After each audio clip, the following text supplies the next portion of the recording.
on your mind? Can I read it from your eyes? Can we lay and make the time stand still? What if we stay, pretend there's nothing else?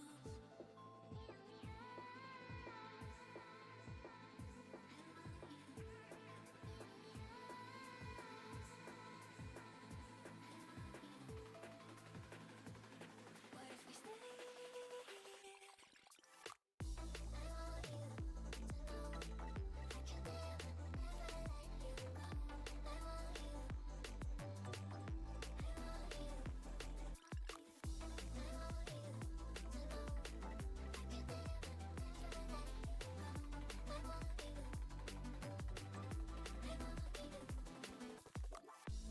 What's on your mind? Can I read it from your eyes? Can we lay and make the time stand still? What if we stay, pretend there's nothing else?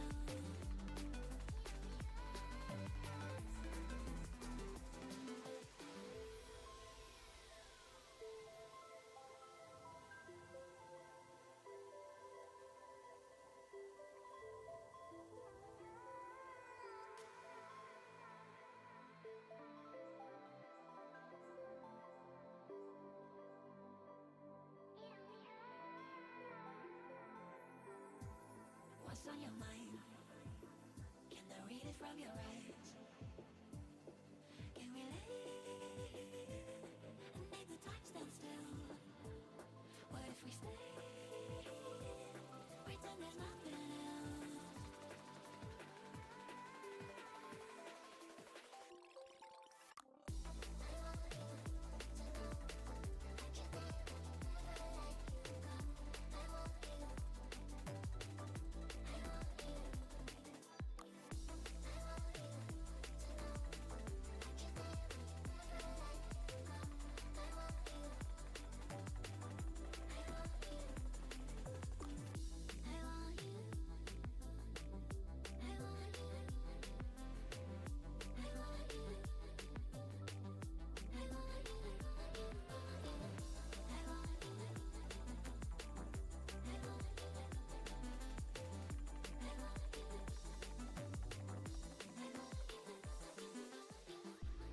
What's on your mind? Can I read it from your eyes? Can we lay and make the time stand still? What if we stay, pretend there's nothing else?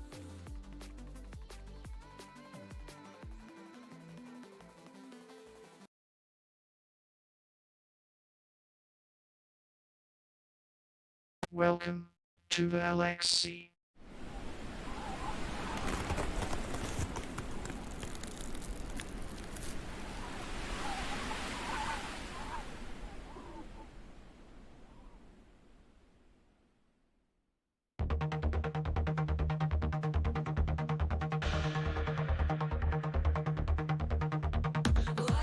Will upgrade their boots, I believe, if I've done my math correctly, but it's a 20.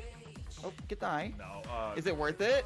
that's gonna be the Flag and Dragon coming forward. Cataclysm all the way back on Ashe. That's gonna be Lulu Ult knocking her up. Concussive blows also stunning up Ashe. Ashe is falling extremely low. Finally killed, and now it's a 1v5. Then followed by a huge swing and ult from Lux. Every ult is just getting piled on top. The stun, the root, the taunt. Galio's gonna end up falling. That's just Caitlyn gets a triple kill. Jinx is trying her hardest She to just get excited. cannot get excited at all. this is gonna be a pentakill. Maybe? Yes! Yep. It's gonna be a pentakill from Dragon.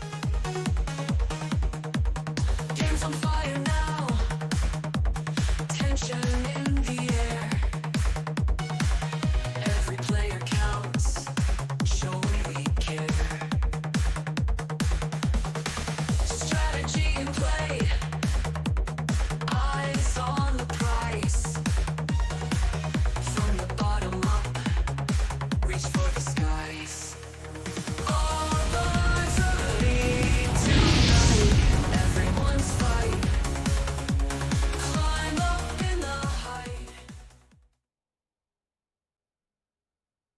Hello, everyone. Welcome to LXE Season 2 Winter Split for Arbiter. We're in week 2. I'm Scarlett, and today I'm here with someone who's always here, but for now you can actually hear him. It is a Soulkeeper. How you doing tonight, Scarlett? I am back again. Good. I And live I here. hope people can hear you, because I know it's hard to remember that they're supposed to hear you, so Yes, I did hopefully it comes manage through. to unmute the mic on the OBS. Good. Anyways, today we're watching Black Pearl versus ChronoBreak. It's only week 2 for Arbiter. And a reminder again for people that are new to LXC, this will only be regular drafts. We're probably switching over to Fearless for next draft, or for Yes, next next split season. I But expected to be Steelers. Or Fearless. yeah, it's funny how much the competitive scene just switched over to Fearless immediately. It was like one place was starting it, and then suddenly everywhere is. So we're a little bit behind, but Ooh, that's okay. Oh, we're actually in draft immediately already. in- Speaking of, They are ready to go tonight. They're fired up. yeah, for sure. And we see Mordekaiser ban already. Now, in this level, you do see a lot of targeted bans pretty quickly.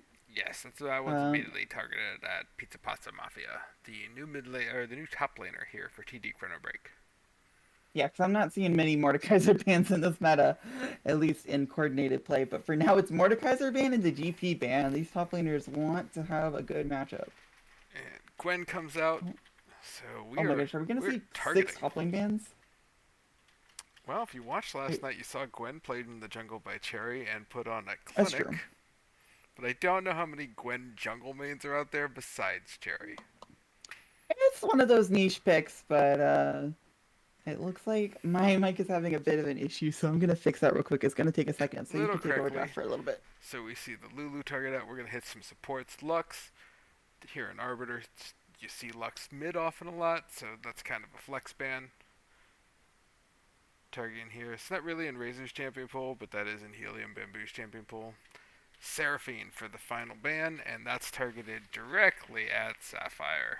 So we won't be seeing Yeah, her. for all these targeted bans, we're just gonna see a Wukong blue first pick, which I feel like I've seen all over the world for the last week. Yeah, you pick the Wukong and you dare him to pick the MF into it. That's Mm-hmm. kind of the go-to we've been seeing. And then you're kind of stuck because you didn't ban the MF, and you risk giving them Wukong MF in that nasty little combo. Right, but there are other things to combo with MF if you pick a here for ChronoBreak, and then you can take a safe jungler with CC. Feel pretty good about it, but they're actually gonna go with Viego, which is something I haven't seen as much. But it feels really good whenever you're already clearly going into a team fight versus team fight composition. Yeah, Viego spicy coming out here out of Bardo Jr. Haven't seen him on it in a while, but definitely lets me know he's planning to be aggressive. Hoodie on the Jinx. His first split here is ADC. I was about to say, for I recognized LXC. him, but not as ADC usually. Jinx is kind of an interesting one because it's one of those champions that's like the example ADC, I feel like. You know, if you've played mages before or tanks, then you're not going to know how to play Jinx, just how to get on top of her. So Three it's kind of splits. interesting to see if that moves over. Yep, 3 splits is a jungle main for Hoodie, and now we got him on ADC. The Tristana. Haven't seen a Tristana in about a year. Yeah, for sure. Is that bot lane or mid lane? We don't know. That's a I great don't question. think it's a great flex pick. Now, what I do like about it, if you did see a Tristana bot lane, it could definitely jump on top of a Jinx. You're not trapping her with the Jinx E that much. The all-in is pretty good. And if Hoodie's used to jungling and getting, scaling for free, picking something like Leona. Tristana Leona, Yes, that is the could combo definitely you give him want. trouble. That screams Tristana's going bot, and they're looking to play that kill lane. Just as you called, they want to all in. Tarek, a good response. That stun comes out. It's still going to be a fair amount of damage. I don't know that they win that trade initially, but the stun's going to help. That will let her land the chompers too.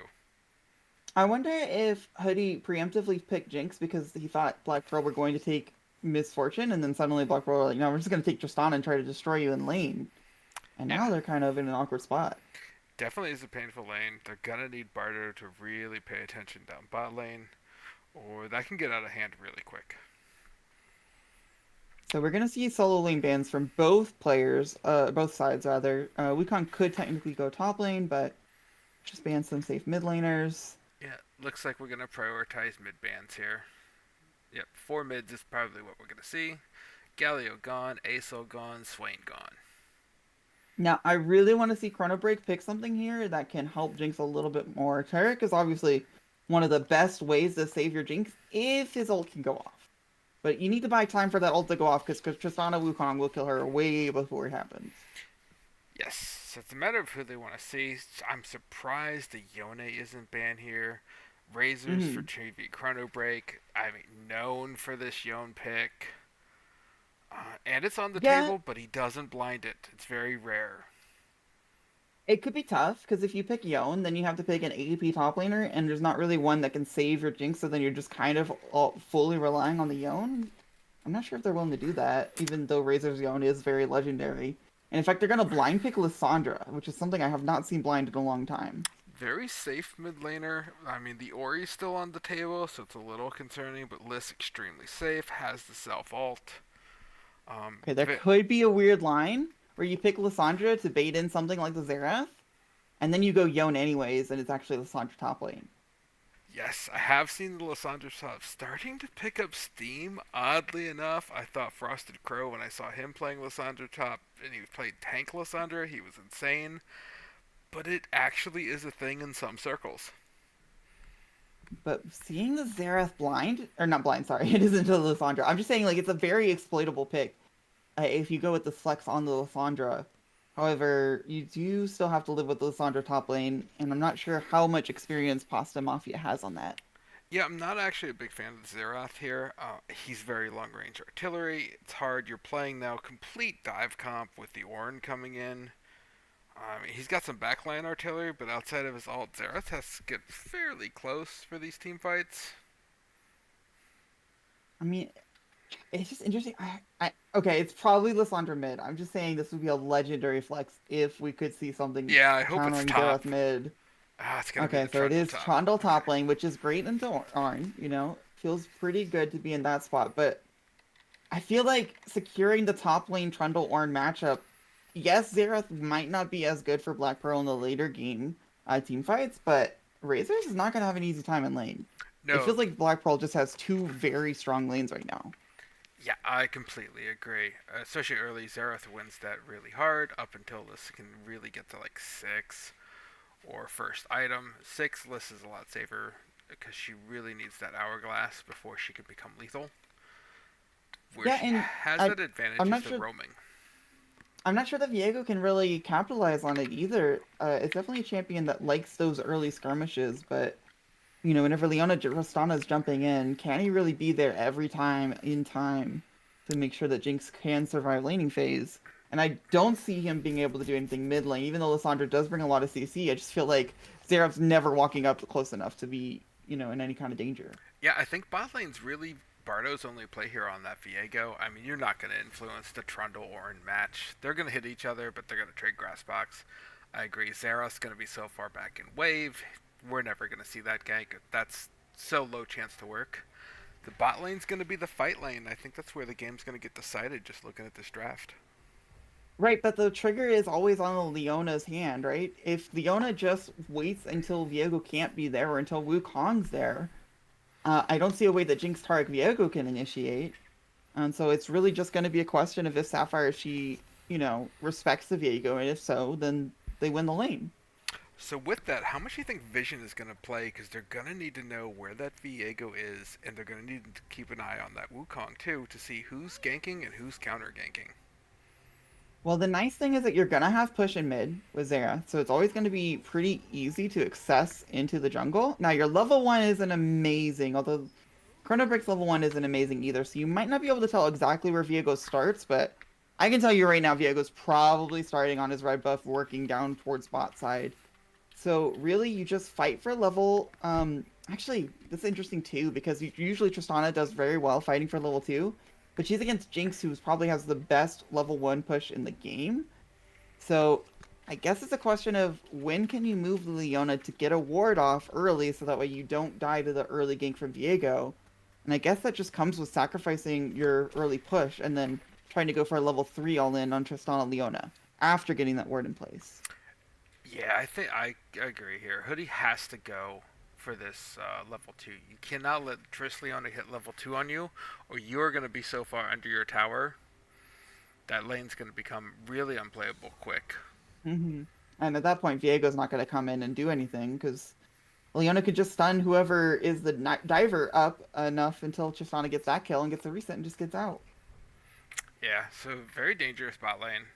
It's going to be explosive, though, I think, down there in the bot lane. That should be where most of our action takes place, outside of some heavy trading up top between the Ornn and Trundle. But they both kind of heal up. They're tanky. Don't expect a lot of kills to go down, though. You know, it's kind of funny because usually in this meta, we've been seeing a lot of level 1s because early kills matter so much more than just the old 100 gold first blood bonus. But I don't think there's going to be a level 1 here. I think both teams are just going to 5-point or some kind of defensive posture because I just don't think they have the tools to really guarantee that they have the upper hand. I actually do expect Black Pearl here to go for level 1. That Leona does is really strong. I don't know if the follow-up is there with that Xerath AoE.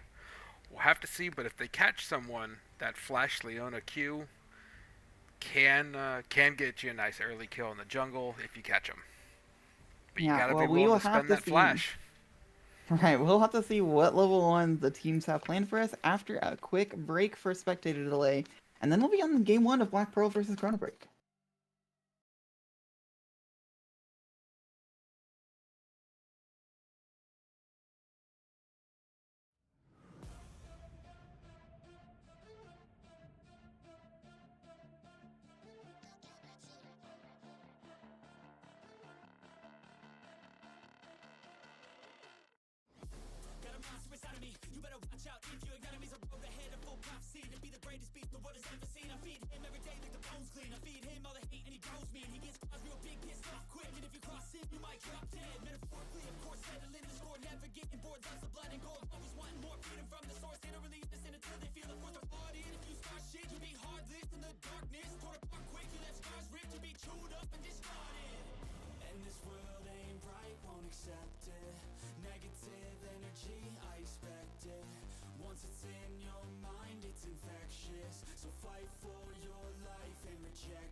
Hello and welcome to game 1 of Jolly Rogers versus ChronoBreak. I saw Leona on a horse and I thought for a second, like, wait, there's a Rel in this draft pick, but I no, had Leona the just likes a same horse exact sometimes. thought. I'm like, when did Rel get here? I don't think Leona's gonna flash Q anyone though, because everyone's pretty much on their battle line, so Nope. no exciting level 1 here. Does not feel like Sapphire wants to pull that trigger. Fair enough. I respect it. This is why There she's will be a playing and trigger I'm pulled at bot casting. lane.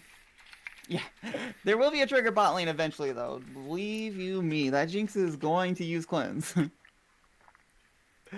And I it's like kind of the close interesting. pick pair. Both sides, Yeah. ADCs. Oh yeah, for sure. And both of them have exhaust as well for the supports. And so it's going to be on those supports to really time the exhaust whenever cleanse is up to make sure their stun and exhaust don't overlap if they can. You want to start with stun so that way they cleanse and then you can exhaust, because if you exhaust and then cleanse, then the stun will last even less time. But I don't know if we're actually going to get that deep into things.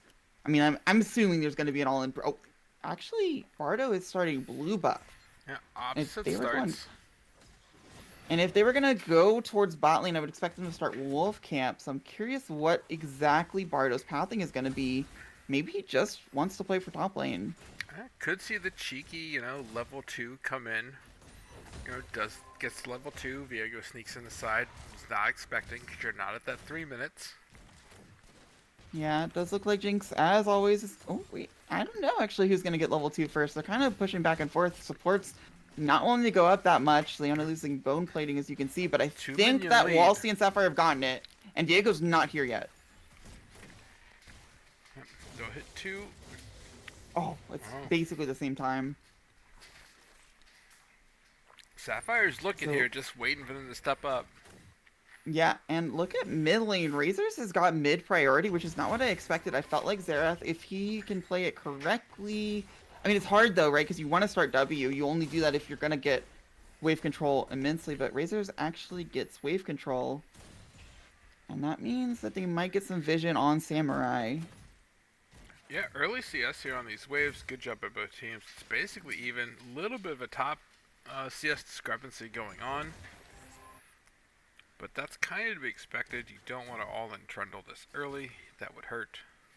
Yeah, if Trundle has a CS lead over Ornn, you're okay. It's whenever the kills start stacking up that you have a bit of a problem. Exactly. Whoa, look at this, where Razors is on the map. I don't think that he saw where Wukong is, but he's definitely looking for something. Oh, he's on top of Xerath here right now. A-Court running away. Still has flash, might have to use it here. Looks like he's able to hold it for now. Now Sapphire in onto Hoodie Man. Hoodie holding on to Summoners as well. But the first all-in has happened. Yeah. And you can already see the pressure stacking up on Hoodie. Sapphire goes in a little bit early. Triss didn't hop in to follow that. And Helium's just able to stun it out. And they get a good return. It looked like that mid-trade, though, was Razor's Eing from the bush. And catching out the Xerath there to get that freeze. Yeah, but at the end of the day, I mean, everyone's just kind of trading farm. There hasn't even been a summoner used on the Rift yet, except for Smite. 4 minutes, we're going for the record. Right? It's a different Rift whenever it's first to 3 kills. Everyone's not going for that crazy cheese first blood. But, this still favors top lane. Obviously, you want your Ornn to be able to just farm up, but if Jinx and Terra can get through the mid game or early game, then I feel like they're going to bring a lot for ChronoBreak. Yeah, well, ChronoBreak here, Dragon's coming up in 30. They have the bot side here. Viego's on his bot. So, Vision's heavy from Black Pearl, but they're not really in a position to do anything about it. Yeah, and that's a respectful call buy for Malsey. Like, that's something I would do, not whenever I'm trying to punish a Jinx. So, I think that they have a completely different tactic here. Wukong hasn't really been able to find anything. I mean, Tristana's not a chump in late game either. Don't get me wrong. So, you don't have to punish it. It's just whenever you saw Tristana Leona, one thing comes to your mind. Nightmare for my solo queue games. Right, exactly. But here we see it just kind of accepting that it's going to be a farm lane. Actually, wait. A farm lane is not, because Hoodie Man and Helium are doing something that you normally only see on the higher levels. Now, this isn't technically a lane swap because they're not trying to deny a top laner. They're just making sure they get these grubs. But I don't know if Jolly Roger will be able to react appropriately to this. Yet they see the Cloud Drake, decide that's not what we want. We go for grubs here. I like the play, but you're exactly right. We don't normally see this down in Arbiter. Yeah, and more than that, without the early part of it, Chocos is level 6, so this is not diveable. It is purely just to get the grubs for Dragon Trade. And you definitely will get that, but you're not getting the strength of what Lane Swap brings at a higher level, which is completely denying the top laners. Oh, exactly right.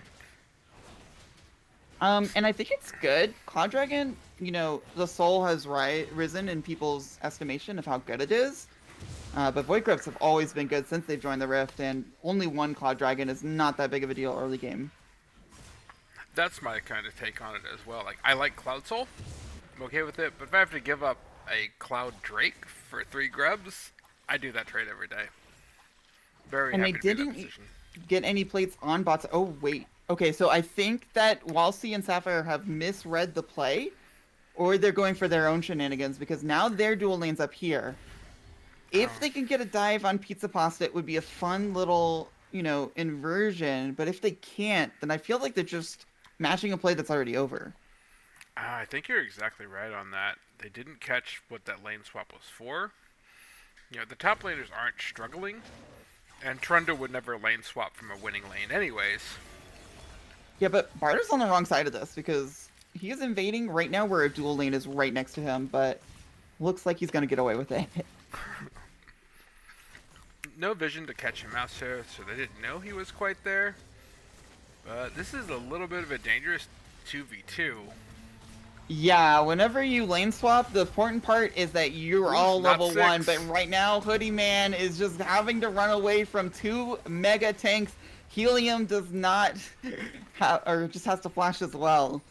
The problem with lane swapping later in the... I mean, I guess the lane swap kind of worked, and now Xerath is here.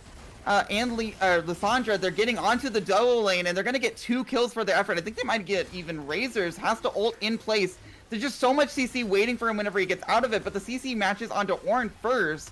I think Viego's going to get a reset here, and that will diffuse the play, but it's still 2 of the first kills of Jolly Rancher, maybe more, because Bardo's going in with the Viego resets, gets onto the Xerath, and another reset means he can keep on going.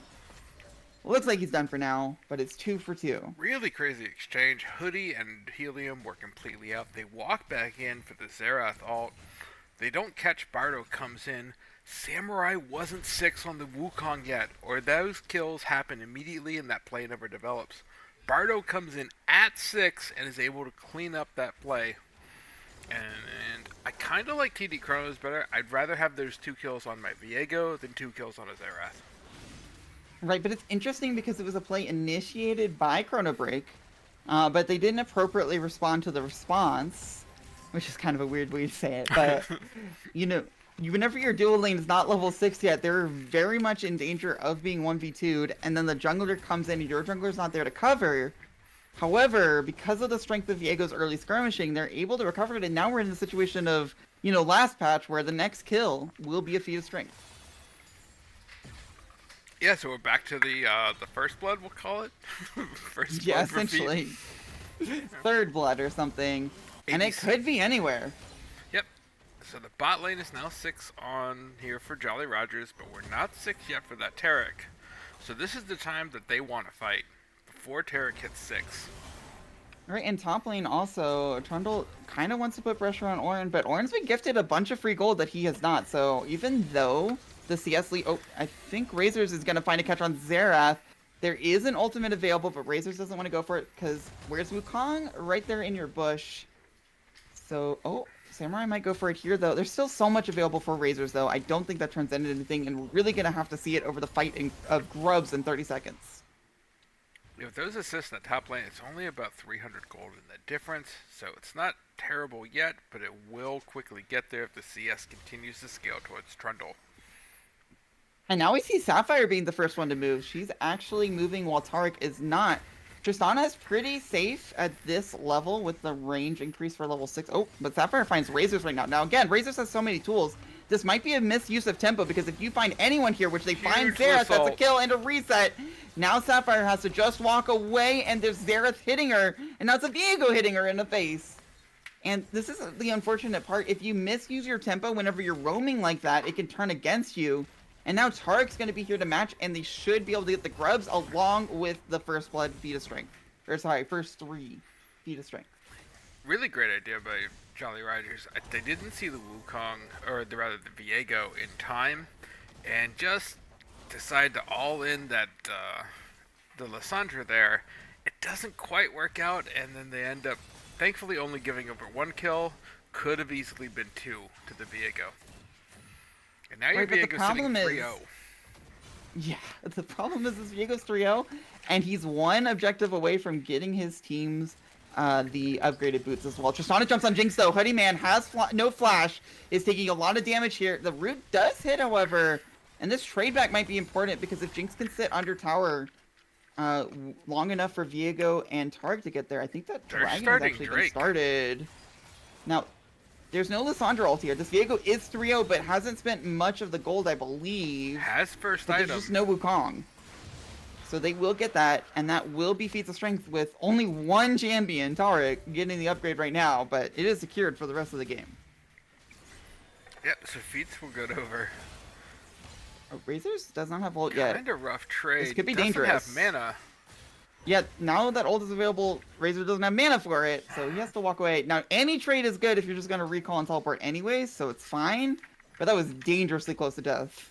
Yeah, they must really know that the timer on Xerath's ultimate, because that would have been a death. Mm-hmm. Or just Razor's thought that his ult would be up in time, that if Xerath ulted it would be fine, or just that he has fancy feet. I don't know. But feats have already been taken, so first tower is not really important anymore, except for just the structure itself. It feels kind of weird because first tower has been so important for so long, and now it's like you get plates and you get the structure, but no bonus gold. Meanwhile, Sapphire trying to prevent the wait. Oh, actually going all in because Wukong is here. Cleanse comes out on the exhaust and stun. Acor going to die under tower. Razor should be able to get up. Meanwhile, Wukong on the back line. Exhaust goes out on Wukong, but there's a Tristana who is not exhausted, is able to get the kill. Tarek has to run away under tower. But that is a trade of kills across the map. Razor's finding a 1v1. Meanwhile, Chuka's having to flash away from that all in. Now, that should be a lot of damage traded over. Tristana hits this tower for a lot more, but the mid tower is already pretty low. Yeah, what a bait by Sapphire Gem there to really play that like she's trying to hold the wave in tower, fully knowing Wukong was sitting in that top brush, just waiting for them to full commit on her. Great job. Yeah, now there might full commit on Razors, who has no ultimate, so he will just have to walk away. Viego's also available if something goes a little out of hand. I don't think he's going to get this crab, though. That's a little aggressive. Actually, both his soul lanes are backing, and he still wants this. Fed, and he's going to find an Ornn. I think he can just ult out, so it's okay. But this would be a major shutdown to try to fight a crab over. So he'll be fine.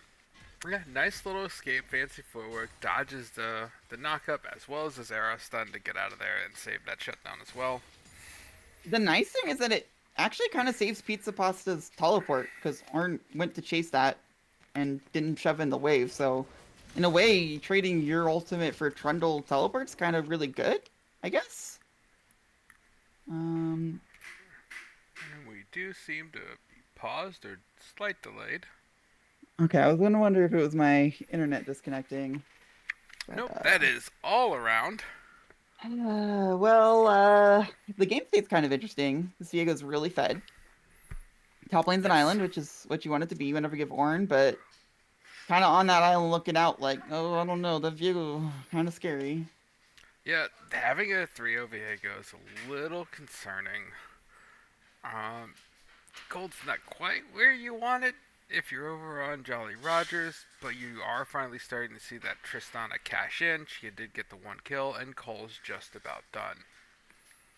Right, but the nice thing about a fed Viego, especially with 1 dragon apiece, is that even if your Jinx is behind, she has plenty of time to farm whenever they're trying to play around this fed Viego, so at any point, Jinx can catch up quite a bit. Gonna flip us back to the Castidus real quick and go ahead and reconnect. See if we can catch this back up here at 14 minutes. Yeah, it is exactly 14 minutes, which makes it nice and easy. You work on that, and I guess you'll stream it to me if we end up getting through. But Yes. just gonna look around the map a little bit longer. Hope that things get a little bit Yes, closer. we are able to see the gold and everything else during that. Yeah, it's not like usual pauses, I guess. Now I haven't seen a late game Tristana in a long time. I feel like it's always been like this mid game, mid lane Tristana that gets like early levels, but with the sharing of XP bot lane, you know, it's a little bit slower to pop off. So even with this kill, you know, you're not gonna see it shred towers as early as a mid lane Tristana would. Okay. Looks like I'm able to here to reconnect. Let's see where we're at. While I get this all set up, and we'll bring that. Yeah, it looks like you might have to skip a few minutes, just because reconnecting lost us some time. Let me see if I can get an idea of the game state. It looks like Diego got one more kill. It looks like it's on Ornn. That's pretty simple. Xerath also died. So we'll try to get you caught up. We only missed 2 minutes. It doesn't look like anything too absurd has happened. Yeah, no objectives have gone over. Oh, we're about to see another kill. I don't know if you are going to be able to show Yes, that on stream. we Nope, got us Razors over. gets out. Okay, yeah. So, as you can see, Viego has a 4th kill. Lissandra Razors has continued to snowball a lead. They're going to get Herald here. And, yeah, I mean, we were talking about the snowball and Viego. Now you've got a Lissandra to deal with, and Jinx is still just farming. Yeah, there's not. The Trist is not going to be able to deal with both a Fed Viego and a Fed Lissandra. So they're going to really have to play these team fights close and protect the Tristana here with Wukong, Ornn, and Leona. Yeah, I think Samurai just has to walk away from this dragon. You can see that because the top and mid tower have also gone down, we've got objective bounties here. And, you know, this Tristana is kind of everything for Black Pearls right now. Although they're still looking to fight right now, getting the ult on the backline. This is how it starts, by getting this Jinx out of the game. And now, yes, you have a Fed Viego to deal with, but now that Wukong is gone, Tristana can get a lot of resets here, though. I'm wondering if Viego can get their own resets. It looks like Lissandra will go down, and then Leona is in, but cannot get out, and that means another reset, but it's still a lot of gold exchange. I believe that is a triple kill for Viego, even though it says Tristana. Yes. So Viego has a lot of gold, but at least Tristana gets a little bit of that gold. You know, it's like the rich get richer, but you know, you were already behind in this game. There's no steal here. There's no Oh, my. there's the steal. Bardo had So used Viego the had to smite, fight. which is like, it's a common play pattern where as Viego you need the reset more than you need the objective afterwards. Because if you don't get the reset, you don't get the objective afterwards anyways. And so sometimes, whenever you don't have smite, a little Xerath can come from over and get it. And that's gold to the Tristana again, and stats. And also Bardo got really greedy here, going for the camp and the Herald. I believe the Herald will get this tower. But at the same time, I mean, that fight went almost as well as it could for how much Jolly Rogers Black Pearl committed there. Well, see, jumping out.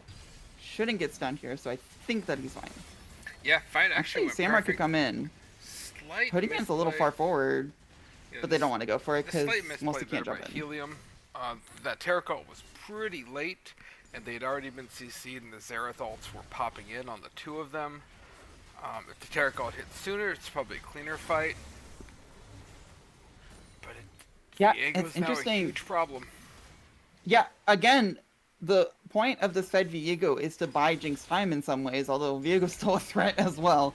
But Jinx didn't get any gold from that fight. 1 assist. I think that was from earlier as well. And they didn't even get the Mountain Dragon either, so you're not stalling the game with your Fed Viego. It kind of feels like Bardo and Razors are going to be the only carries this game for TD ChronoBreak, but maybe that's enough. Well, if we go to like 40, 50 minutes, the CS will get Jinx there. But I don't know if you want to go that far with an Ornn. Yeah, Ornn, Tristana, Xerath, Fed Viego only goes so far. So they are kind of on the clock.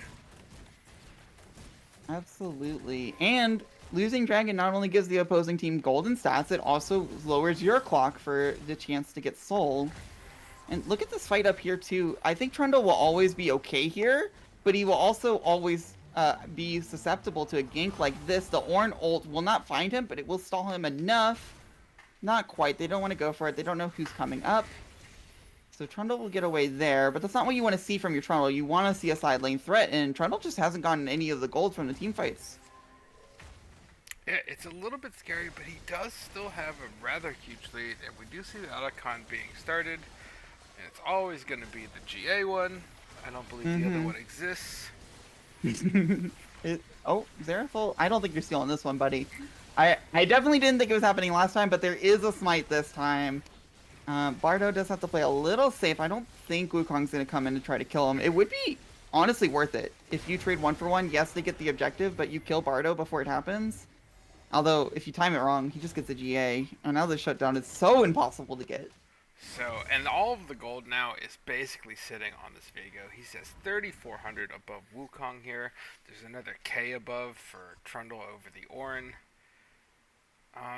In the mid matchups, about 600. Not a whole lot there.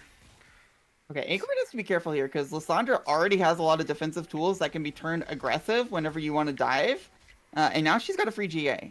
So, anyone comes down here, and Xerath has got to be running away from his own tower. Yeah, I haven't been seeing these GAs be used as effectively as I think they should. Like, I really would expect teams to immediately force something. You have It a looks free like they're GA. forcing killing the Ornn, which is kind of sad. Ornn already got the wave in, though, in a lot of ways, so I don't even know if this is worth it. You get, like, 100 gold for killing Chukels, which he will, obviously, go down here. 340 gold, plus the 40 gold bonus for everyone from the Otacon. But that was what you use the objective for? I don't know if that's really worth it. I mean, during this time, mid wave gets shoved in, bot wave's going to be the next. And all you got for it was an Ornn that had already shoved in the wave. Yeah, Dragon in 50, this was the perfect opportunity to break that tier 2 mid and get something more substantial than an Orin out of that. So we'll have to see if that buff is going to last. They should have it for the start of Dragon. But Yeah, you don't really want to lose that Dragon either. I mean, if Zero's over the wall, you gotta time your smite well. Although, I don't think Bardo's gonna need a smite to get a reset if he gets on top of someone right now. He kills them very quickly. Yeah, that's 2 item, almost 3 item Viego here at 2230. That's a little painful. Honestly, with how the last Dragon Steel went, and this GA buff being up, Jolly Roger should just give this, you know? Get the farm up, get all the gold that you can, as Orin has to flash there.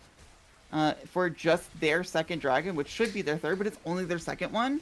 And get time to scale up, it's totally fine to give this. Yeah, it does look like they're taking your advice on it. Oh, okay. That was scary. I thought he had that for a moment. Yeah, and Samurai makes good use of it, takes that top side. Go ahead and try and close some of that gold gap. Right, because the Mountain Dragon at the end of the day is just stats and progress towards the soul. It doesn't really give your team the gold necessary to get to those item breakpoints. But what does is farming on the other side of the map, so trying to, you know, close the gap a little bit in one arena in exchange for a little bit of armor and MR is just going to have to be what you do. Yeah, they've gotten a lot of chip damage now from the continual push there out of Chukels. Keeping that top lane shoved in, that tower's pretty close to going down. Right, and you can see that objective bounties are gone. Even the game catch-up system agrees that the gap has been closed a little bit. With the GAs gone now as well, any team fight could really turn this game. Yeah, and they didn't use them. So, kind of a wasted objective there. You had free reign. Now, what real objective here on the map is Viego. If Jolly Rogers can kill that Viego, even if he takes their entire team, it might be just what they need with that 700 gold bounty. Raise yourself a little bit of danger. I mean, he's got so many tools. I don't think that he really ever is in danger unless a lot of people are on him. He can always R and E away and get away from most things. True. With only 2 incredibly defensive tools along with a flash. Sometimes you need it all. So Orin clock is ticking, level 14, giving over the first masterwork item. Oh no, he's building his own item. I believe he should be able to give a masterwork item, but maybe he's waiting till Walsey gets in range. Yes, Oh, did go to also being gifted Tristana. wolves as well, by the way. Oh, I see it now. Yeah, Yuntal has been built as masterwork item. That gives Ornn much more health and armor, and of course Tristana a lot of needed stats. To the point where Tristana is probably ahead of Jinx in terms of utility. Yeah, definitely has the CS advantage plus the kills. So there is a gold advantage there. Trying to set up that Oh death yeah, it's bush just straight up gets cut ahead as out. well. I didn't see that as well because there's 2 items to 1. And then you've got the masterwork item. Sure, Jinx has upgraded boots, but upgraded berserkers is just not really a real upgrade at all. Pasta should know that this is happening. Right, there's no counterplay because Baron Pit is right there, so... But there's the counterplay of Trundle Pillar, so he's fine. I don't think they even want to use the Ornhorn Samurai. Actually, face-checking into the wrong place is able to get out. Now, this is a tight corridor for Xerath to wreak havoc, but that's only if Viego does not get the resets, and Tristana is a mile away. Can they get out of here? Samurai Tristana's looking not like a little bit coming. in trouble. Horn is trying to get some disengage, but the Sandra ult Samurai barely dies. And I don't think there's any follow-up. Tristana is just pushing mid, as you said. Now, can they Baron? I'm not sure. A-Court should be able to poke them out pretty heavily if they go for it. And Tristana... Oh, wait, they're just giving the Baron, I believe, because Xerath is teleporting on Vision. And Tristana's pushing mid. Razors is going to recall to either teleport to match bot lane or to fight after teleporting back. Chukos will cancel that. So actually, Razor's in a lot of trouble here. Has no ultimate, has no Zhonya's, as you said. They have to pull off the Baron to protect him whilst he is walking down. If Chukos dies here, it's totally fine. You stop the Baron and you got bot push. Yeah, And Chukos they doesn't get even the die. tower here. They are going to take 2 towers, give up a kill on Samurai, and they're not even going to get Baron. They get 2 Yeah, towers it for felt free. like that was ChronoBreak got the kill, right? But it feels like it was the opposite way because Jolly Roger's Black Pearl got everything they wanted. And you even lose the scuttle at the end of the... That feels really bad for ChronoBreak. Really well... Good macro to force that decision out of Jolly Rogers. It felt like almost like a gambit because that macro was basically laying down and saying, we're going to take it, you know?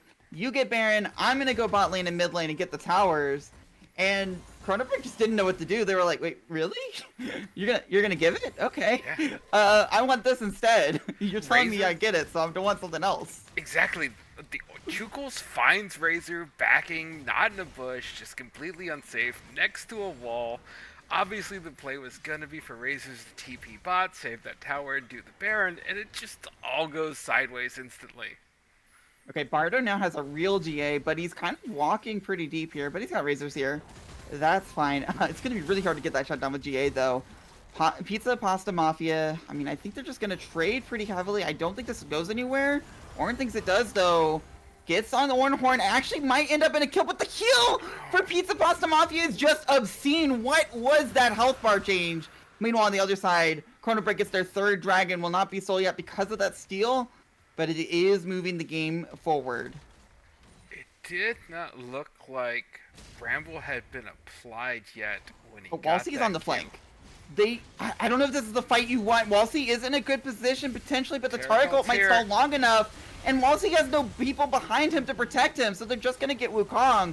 Hoodie Man is low, but Hoodie Man's not the story of this game. It's Bardo, and he is getting all of the resets that he could want. Tristan is just so far out of position, they should be able to get the Baron off of this. And that should shut the door slammed for ChronoBreak. I mean, once you get the 3rd dragon and you get the Baron, you still got a lot of scaling on the side of Jolly Roger's Black Pearl, but they've got to find a place to make a team fight happen. Yeah, the game's starting to get a little bit out of hands. This is really in Bardo's hands. This is TD ChronoBreaks to lose. You just saw that pure damage coming out of Bardo. Goes through 2 of the tanks like butter. And there was just no opportunity for Tristana or Xerath to even get into that fight. You even saw the damage coming out from Trundle there by not having Bramble applied yet. And he just chomped Chukos on that Ornn. Okay, now Razors is getting a little low. Xerath doesn't have ult, but he can just kind of kill you. So Razors will use that defensive E button. Chukos, meanwhile, I mean, surely they can't dive this. This guy is too tanky. But they can kill the tower from underneath him, and then Hoodie will get excited once that happens. They get the stun off. I mean, that's a Jinx full autoing Ornn. Yes, it's only 2 item jinx, so Chukos will be fine for now. But he's got to play a little bit more careful. Yeah, they didn't lay the chompers down after they got the Taric stun.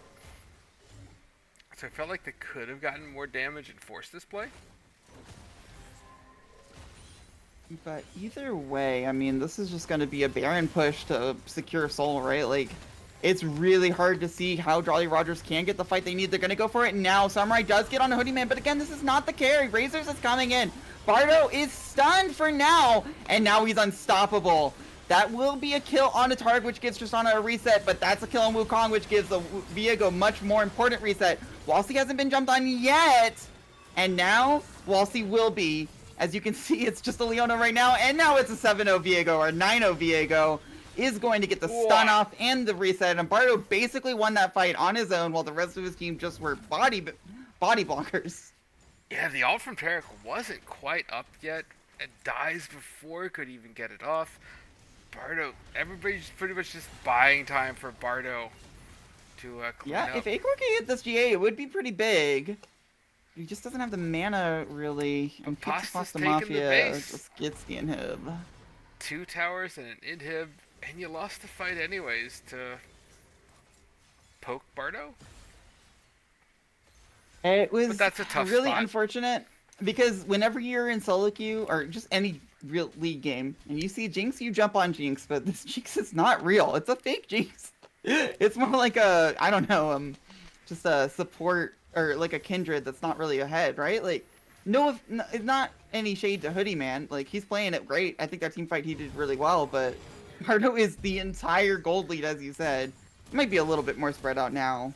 And diving on Jinx is not going to solve your problems if Bardo gets resets. Yeah, in that amount of time for them to take out the Jinx, Bardo had already killed Leona and Ornn. And didn't lose his GA. No, did not lose the GA that whole fight. Then had enough in the tank to kill Wukong, and then the Tristana. Just crazy amount of sustain coming out of this build for Viego on Bardo. Yeah, resets are a hell of a drug. Reset champions are a thing. Thanks, right? Now, Soul is spawning in 50 seconds. Without a Miracle, Samurai, and Zera steal, I don't see how it doesn't go over. However, Tristana can potentially get through a Mountain Soul. I mean, especially on someone like Bardo, if they get the right CC chain on him. I mean, that's for the first life. The second life, I'm not so sure. Well, Taric ult is up now, so trying to find that opportunity again, it was somewhat of a perfect storm. But if Taric gets that ultimate off, then you have, what, 3 life Viego? It's a little more difficult. Right, and it kind of just hinges. I mean, I think this Mountain Drake is a done story. It just goes over to ChronoBreak. Now, I could be wrong. Maybe there's some kind of fight here. Bardo's looking for it right now, and this could be his undoing if he does it wrong. He gets onto Wukong unstoppable, and it's just not his undoing. He gets a kill on the enemy jungler. They could go for Soul. They could go for the end of the game. It's really dealer's choice. Yeah, I think he had to try and step up there to try and make that play. If they get Soul, the game's over anyways in the next 30 seconds after they get it. Yeah, you try and make the hero play, stall it out a bit longer. And this is the saddest. Whenever you have to try to do a cross-map play on someone who's just not going to die, so you're giving up the Mountain Soul in exchange for tickling Trundle a bit. And tickling Razors for quite a bit more. He might have to get a little bit out there, but his team's already meeting him at the mid tower. His health bar is going to be fine. And I don't know, this isn't lethal damage directly, but it feels like it is lethal damage to the base of Jolly Rogers. Yeah, you can definitely feel the walls kind of closing in here with the slow, methodical push. They're Right, gonna go ahead Chukos and can take all the 3. minions so the tower targets champions, but the champions just aren't taking damage. Meanwhile, there's no ability for Tristana to get in here. Leona will go down. Xerath ult is tickling people with that Mountain Soul. There, Walsey is auto-attacking. It's just not mattering. Bardo is getting so many resets. He's killing them as so many of their own champions. Here comes Tristana, and I believe Tristana will be the one to hit the towers. Oh, Hoodie Man will go down at the end there. But it absolutely will be 1-0 for ChronoBreak. Yeah, good cleanup here at the end coming out of ChronoBreak. Bardo with the 1v4 kind of in that fight. Really, really good show there there by Bardo. So, and there were Yeah, nice signs of I life mean, there coming out of Black Pearl. Not to discount them, they were in that for a long time, even with Bardo scaling like that. it is kind of a funny misdirect where you draft Excuse me. Jinx early, and Black Pearl really want to shut that down, and they do. Hoodie Man did not do that much that game, and it just didn't matter.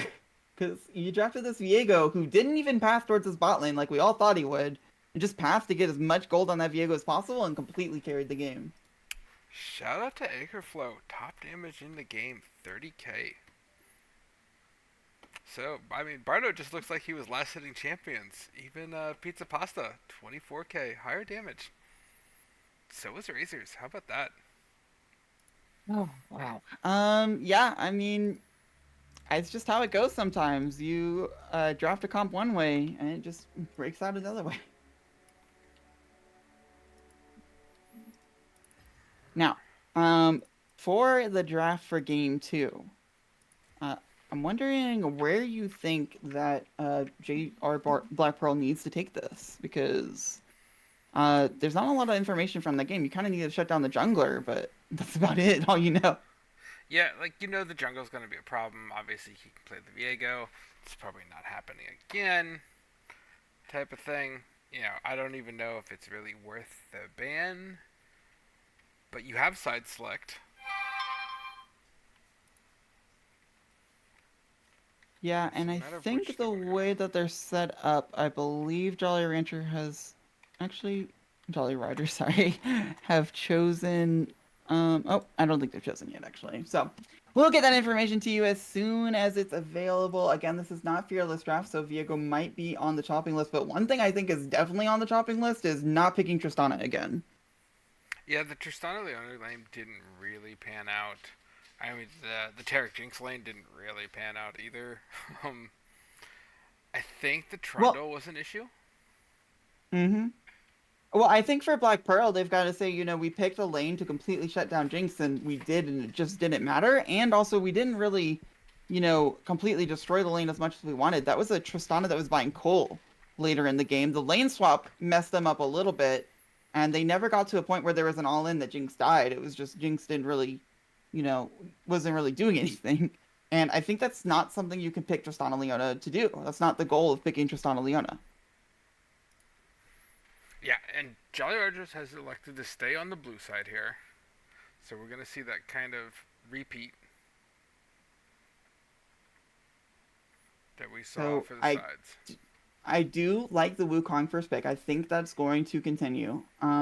They also, I mean, Xerath versus Lysandra. It looked like Xerath could potentially be a counter pick to Lysandra again. Obviously, it didn't work out. Well, I don't know. Actually, in the early laning phase, it did look like Xerath was doing pretty poorly with the pressure. It was just later that Lysandra. I mean, it's hard to say because Lysandra didn't pop off just because Viego did. Like without Viego having 10 kills, maybe it would have ended differently where Lysandra was a problem, but she just wasn't because Viego was the problem. So it really just becomes a question of if like the Xerath did do stuff later in the game, but Razors was able to blind pick Lysandra and put out pressure early. The macro from Black Pearl looked like it was going places. It felt like they did suitably answer Break, and I mean, that one play around Baron Pit where they lost a person and still got everything they wanted. If you don't have a 10-0 Viego, maybe it looks different. So I don't think they have to change that much in the draft. Just maybe the bot lane and figure out a way to play around the aggressive jungler of Break's Bardo. Yeah, I wouldn't change a whole lot either outside of the bot lane. I agree with you. I mean, I don't even know if I throw a ban at that Viego. Maybe the chance of the run back. You're not picking Wukong first, for sure. I mean, that was just ineffective. And I think, if anything, out of all of that, I banned that Trundle. The Trundle was a problem because Ornn couldn't get anywhere.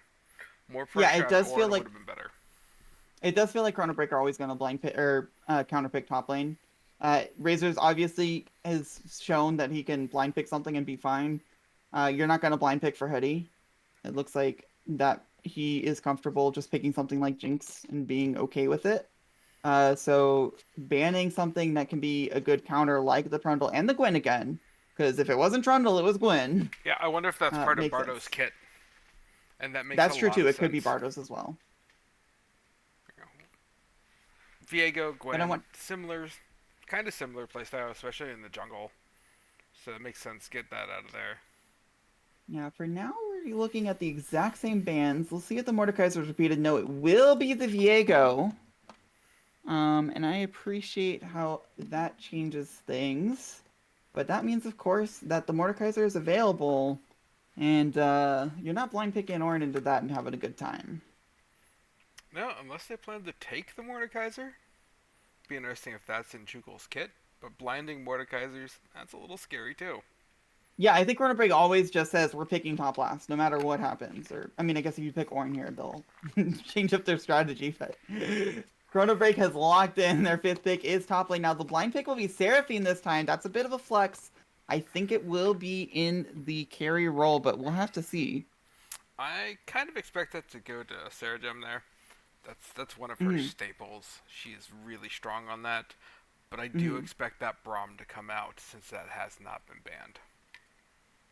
All right, there's a lot of ways to deal with the Seraphine, but there's a way to deal with it with just picking Jinx again. They're not diving on you again. And it was fine before. Now, Wukong will be the pick here. That's kind of similar to Viego. It doesn't quite have the resets or 10-0 potential, but still a scrappy early jungler that looks to team fight or skirmish early. I mean, I feel like you could do similar things on Wukong even if it doesn't have the late game carry potential. Not for sure. Still one of the strongest junglers right now in the meta is the Wukong. We're seeing him everywhere. There's the MF. Always a good pair. Right, and Jinx kind of wants to pop off in laning phase a little bit to get her to the late game. Misfortune doesn't care if she's 0-0-0, and if she presses R over Wukong ult, she'll kill somebody. I think they have to pick the Braum here. Put the Seraphine in the carry role.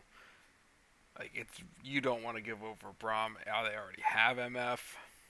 That would be You want an terrifying. answer to this MF as well. Jarvan can work. Vi works very well as Vi well. works better. I like Vi a And lot better for that. yeah, it definitely can answer that Misfortune. Answers the Wukong a little bit as well. You can stop him from his second Cyclone pretty reliably. But what AD carry do you pick if you're not putting Seraphine into the carry role? I just Or don't do want to. you pick the Bard? I don't want to see Ornn picked right here. Okay. That gives Braum Ash way is, too much value. Ash is kind of nice. They're backing off the idea of shutting down Hoodie Man directly and going more for that utility and later in the game, but it's gonna meet the same answer you brought up this entire champ select, which is Braum. Braum still really solid. Can eat that stun off that Crystal Arrow too. That shield's kind of fat when he throws that up. Can clip. So he can stop a lot of stuff with that shield. And Now I that wonder if Black nullifies Pearl's just Ornn. gonna start. I wonder if Black Pearl's going to just start hitting Razor's blind picks, or if they're gonna start hitting the counter pick potential for top lane. Looks like they've For decided top Ben's. lane seeing the Jax. Right, but does Razor just pick Lysandra again? I mean, it works almost even better in this comp. There's the Mord, so really the only ban thrown at Razors is the Lux.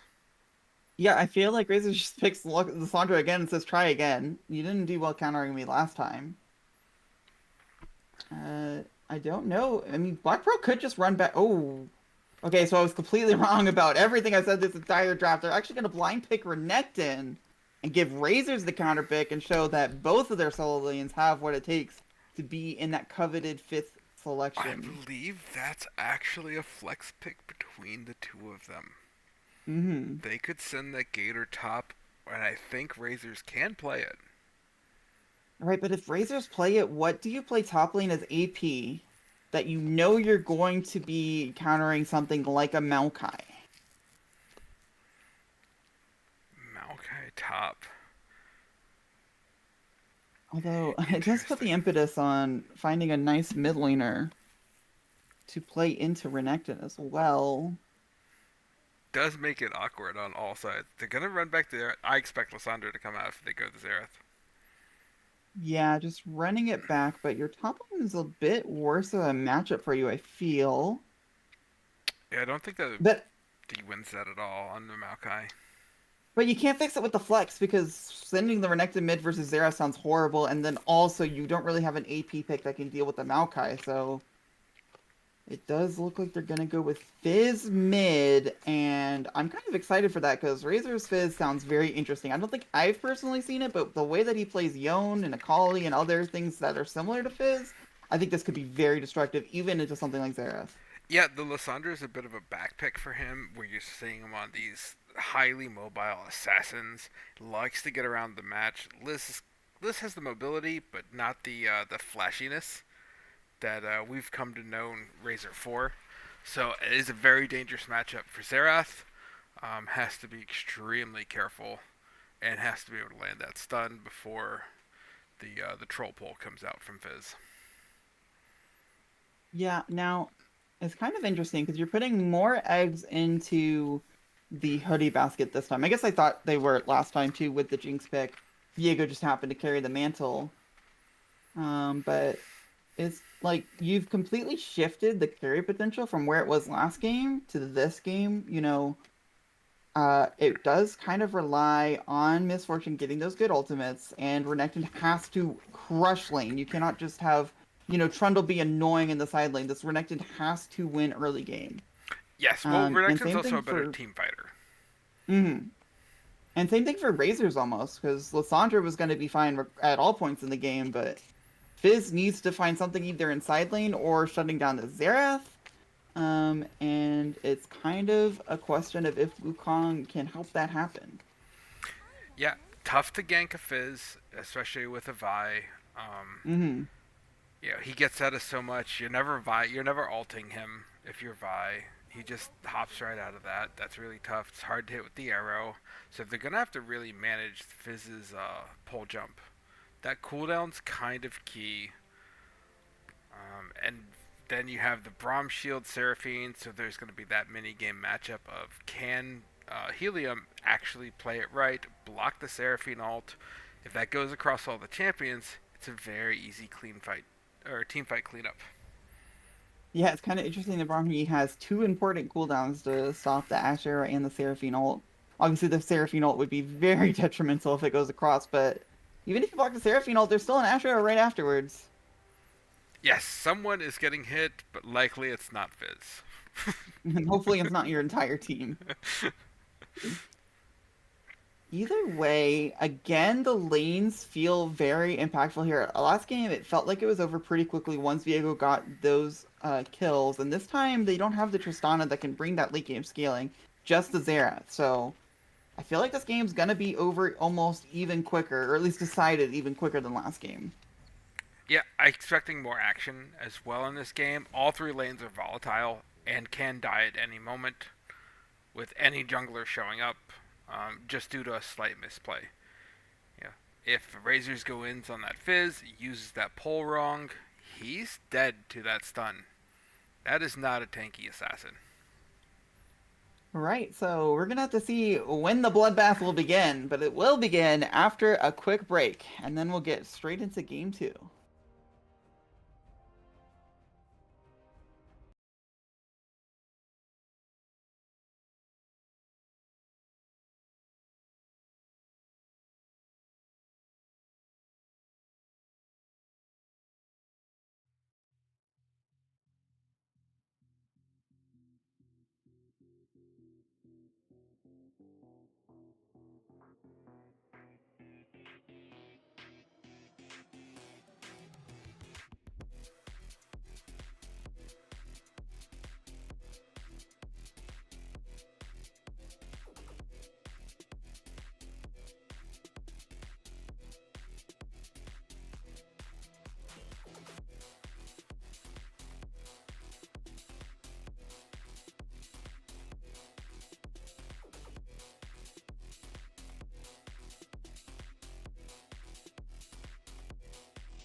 barricades.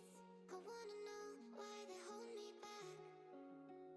Need a miracle to break me through, but I won't get that. If I was a real wonder, then I could save me from turning around. Lift me off the ground, and one day I'm free.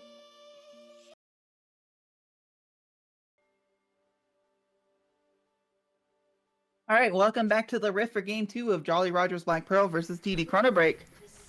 And it looks like 5 points again. Which is kind of interesting because Ash, Seraphine, and Braum both have really good level 1s. I guess if you either have really bad level 1s or both have really good level 1s, neither team really wants to invade. Yeah. I don't know. I'm a fan of the level 1, especially Ash Seraphine. Seems like the play. Maybe you get something. I mean, you're down a game. What do you really have to lose? I like the aggression. Well, what you have to lose is a nice, clean laning phase, I guess. So junglers will just laugh at each other in mid lane. Risk it for the biscuit. Mm-hmm. So I don't think either team is really going to get information. I'm wondering if Bardo's going to start bot side again. This time it makes a little bit more sense. Your bot lane's not as volatile, and your top lane, you want that lane to win. But if you did it last time, why fix it, if it ain't broke? Actually, Wukong walking in really late, spotted on a ward, and just says, I see that ward, I'm turning around. Yeah, great late ward by Sarah there. Sapphire, yeah, and it does mean fantastic. And there will be asymmetrical information now, as where Bardo started. But they don't know exactly where Samurai started. Yeah, true. Bardo did not get deep enough in to see if there was a Raptor start there. And it looks like mid lane is going about as expected. Fizz starts E, tries to get whatever CS he can. Xerath just clears the wave and, is happy that Fizz isn't jumping on him yet. Yes, that lane is painful for Fizz until 3. Fizz just has to manage to keep his health up until then. And Nice then Q that there lane from changes. Chukles. Meanwhile, down here, also expected. Of course, the range support will get level 2 first, and both lanes are respecting it. And, just sitting here CSing very calmly. Yeah, Ash Seraphine, great bully lane. Does counter the MF, as long as they don't step too close. Look at Acort's mana. I know his passive gives back mana, but I don't know if I'm Fizz. I'm thinking, oh wow. That's a little scary. They just hit 3. So when he pushes out this wave, it's going to get very scary in the mid lane. For sure. And Wukong is walking away. I'm wondering if Vi is going to make an interesting decision and kind of come towards it. Doesn't want to yet. Whoa, okay, I saw a few kind of glitch on my screen. I don't know if that happened for the viewers, but I was did confused on for a mine second. as well. I thought there was a flash because suddenly Fizz teleported. I was like, man, Rizzers is really playing aggressive, but just the normal Q stuff. That looked phenomenal.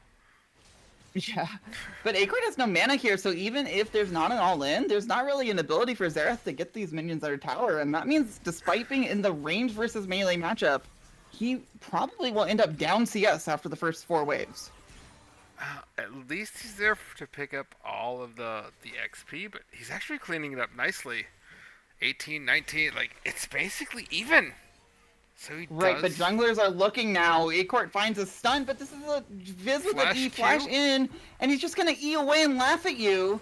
Wukong gets the farm in the meantime.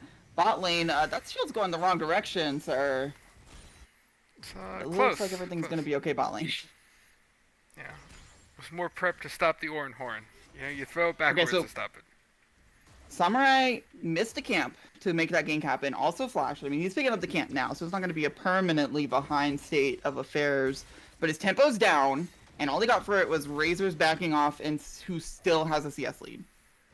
Yes, because now he has to back, because his camps are completely clear. We'll have to see if Bardo can take advantage of it and make a play here. Dragon up in 30, but Vi's got to be topside. Right, and the real question is how Razor's handles this tempo as well. He's got teleport, unlike many melee assassins, so he really does have the ability to do what he wants. It looks like he's going to recall now. And with Xerath only having a book and a crystal, Fizz is probably going to come back with something nice to say about that, and then we're talking about level 6 all-ins. Yeah, ChronoBreak decides the recall, doesn't go for the temple. We'll see if they're going topside here, and they're prioritizing grubs again. That's exactly what they're doing. Yeah, they do want the grubs, and the grubs help them get some early pressure. I know we missed it, but top and mid tower literally fell down while we were in the aether of paused and broken spectator, and that largely was because there were 6 grubs. Yep. So this has to be a designed play. They have this on timers, so good on the coaching here, and we'll have to see if there was any coach or prep here by Jolly Rogers to account for this play. Yeah, Jolly Rogers definitely had between game 1 and game 2 to be like, hey, how are we going to respond to this? Because they're probably going to do it again and again they have. So I'm curious what the adaptation is. Here comes the fish level 6 though. Maokai Doesn't wanna burns go the in TP yet. top. Yeah, I think this can make sense. Maybe the adaptation is just to not react and let them do what they're going to do. This time it's actually... I can't quite tell. I don't think it's Samurai Cloud starting Drake, though. dragons. It looks like Ocean.